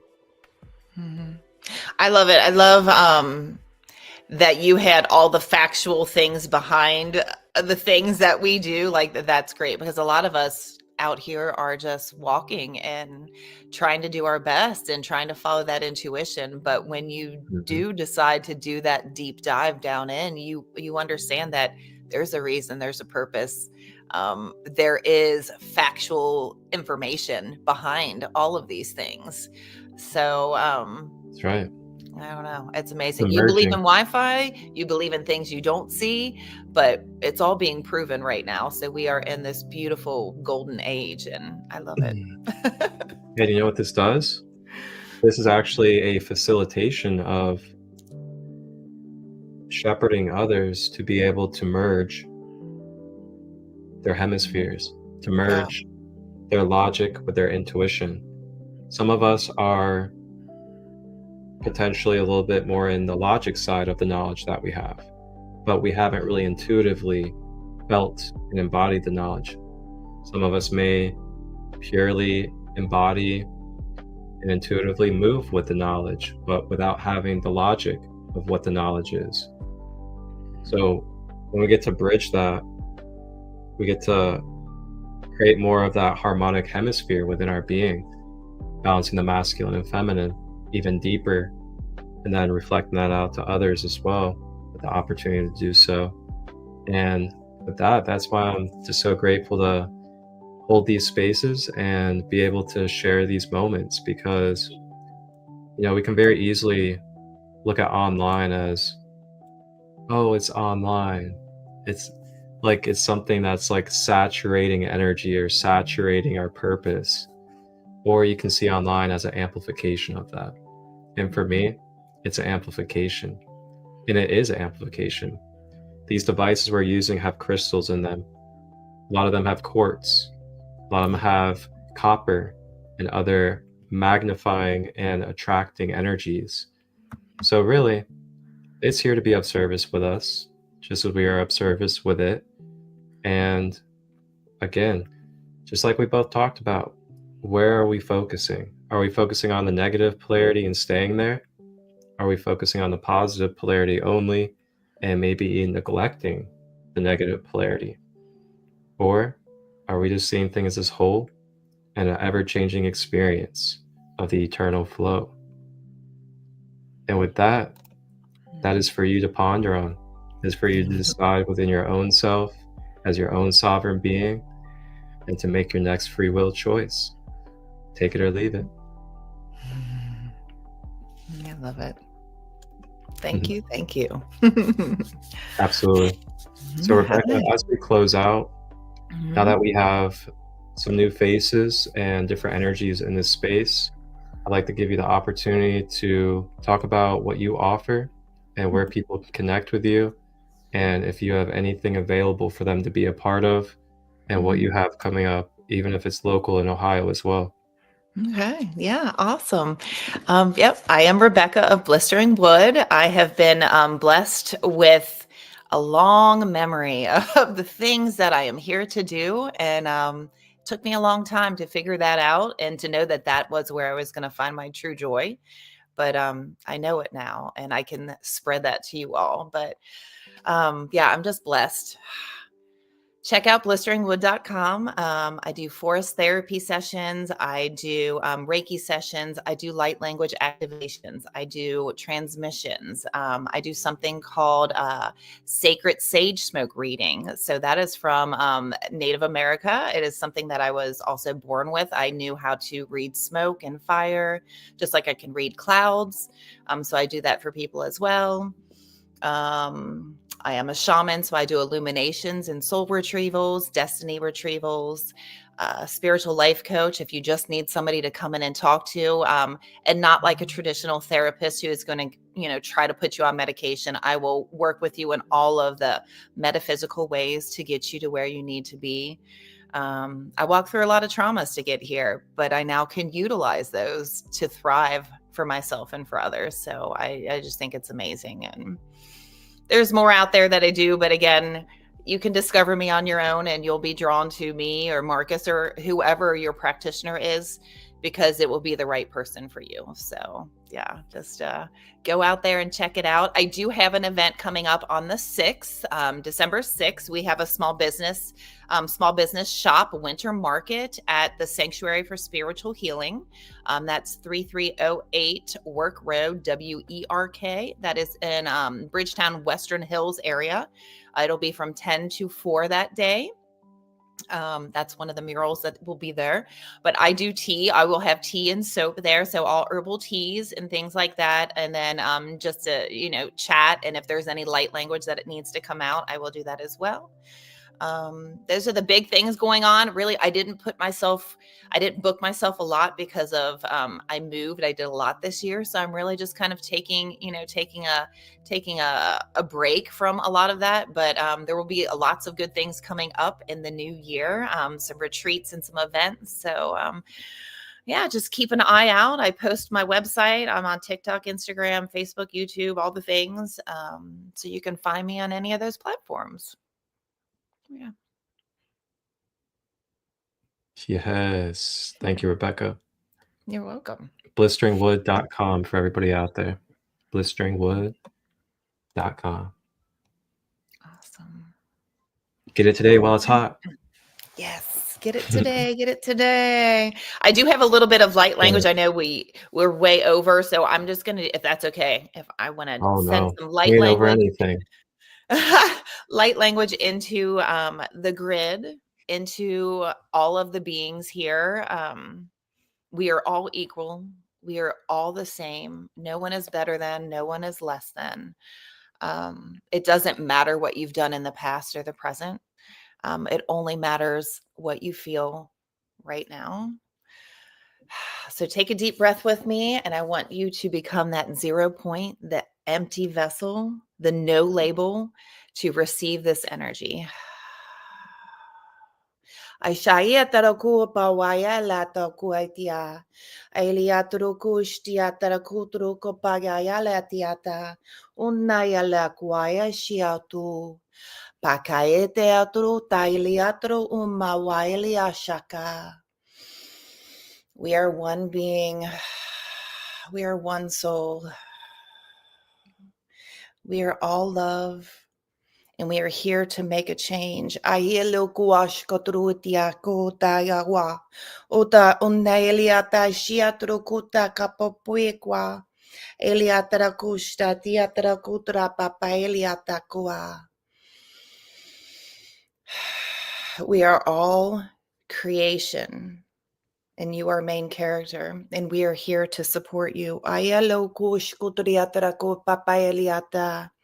Ancient rememberings are happening through all of us, and they're good. They are for us to utilize for the greater good of all, because the all is the one and the one is the all, and there can be no difference.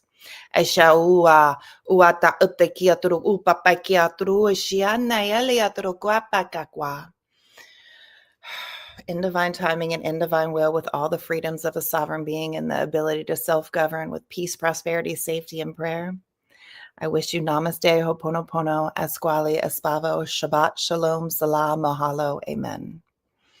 Everybody is included. We are one. Ashatia tia turgu. Ashe.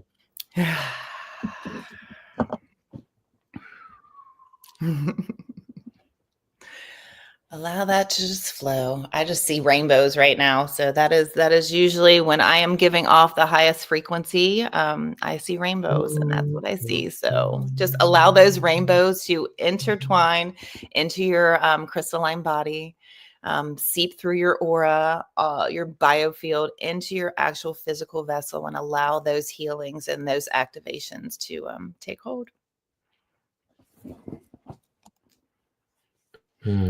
Thank you.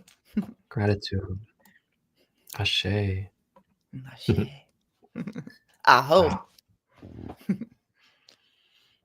Well, thank you for everything. And thank you to everyone that has been a part of this beautiful episode today, live or on the replay whenever you tune in. And yeah, let's just build the momentum from this space and carry this energy forward into a higher light and be that ripple from this now moment to the next, allowing others to have grace from the past, grace from the future, but to know that it's all right here in the moment. Thank you again, Rebecca. Thank you, Marcus.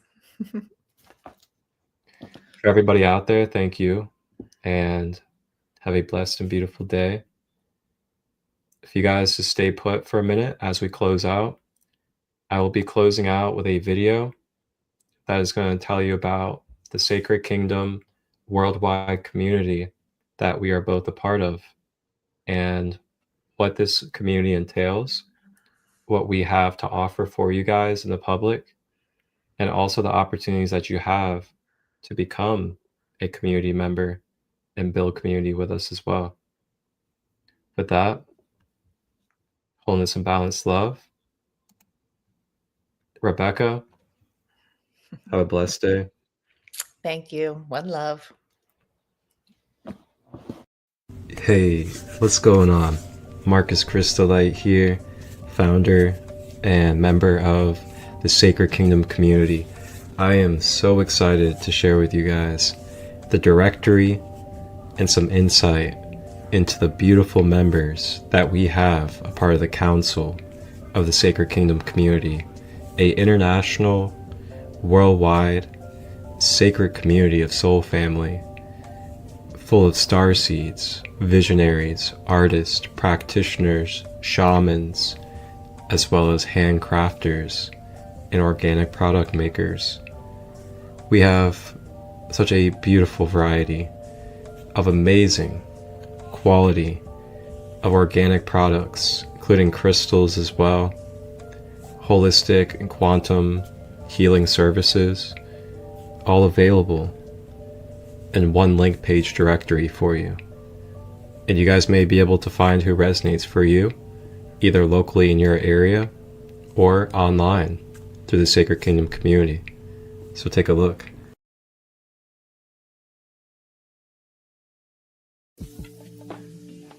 Welcome to the Sacred Kingdom community link page, where you guys can access everything Sacred Kingdom that's available worldwide 24/7. First link you'll see is the Facebook page, and you'll be able to take a browse and follow, keep up with any activity through Facebook if you're a Facebook user. Then we have the YouTube channel. The YouTube channel is designed with a playlist for each member that is a part of the YouTube channel, so you can access and see content specific to each individual. Now we have holistic healing retreats that are led by myself, Marcus ChristoLight, of Sacred Light Healing and Wellness. And then we have other members of the community that join in with these retreats to help build and bring connective community. These holistic retreats have workshops, live music, plant-based food, and much more. Then we have Lunar Queen and Organics Essence. This is an online crystal shop. She has a wide variety of crystals, greatly priced, high quality, organic with no dyes. Along with that, she also does card readings, and you can book with her. Then we have Eagle's Hearth Ministry and Sacraments, Grandma Katie Sing Eagle, with her tinctures, salves, lotions, herbal products, and much more. Jade's Wellness Trade. Jade's Wellness Trade is a fully organic line, all plant and herbal based when it comes to home hygiene products such as soaps, shampoos, conditioners, and much more. Operation Oscar Mike. Wow. Where to begin? A good fellow of mine, AJ Lardy, his friends Scott and Eric own a alternative healing nonprofit business to help military and first responders to bridge with alternative healing. Sacred Light Healing and Wellness, myself, Marcus ChristoLight, Reiki, Akashic meditations, as well as inner child healing, shadow work, and more. And then we have Shining Soul Healing and Wellness, QHHT, quantum hypnosis, as well as herbal-based healing products with Sarah Broadhead. Soul Awakening with Sandra Marshall out of California, a wonderful podcaster, as well as lecturer and educator. And then we have Soulista Healing with Christina out of Pennsylvania. You guys can check out our link page anytime. And you guys can browse and book with services, purchase crystals and organic products. Along with that, we also do host retreats together and other events. We have online spaces like full moon and new moon events, and much more to come. Tune into our podcast on the YouTube channel, Sacred Kingdom. Reach out if you'd like to become a member and grow with this community as we continue to bring generational wealth and healing to all generations of planet Earth. One love.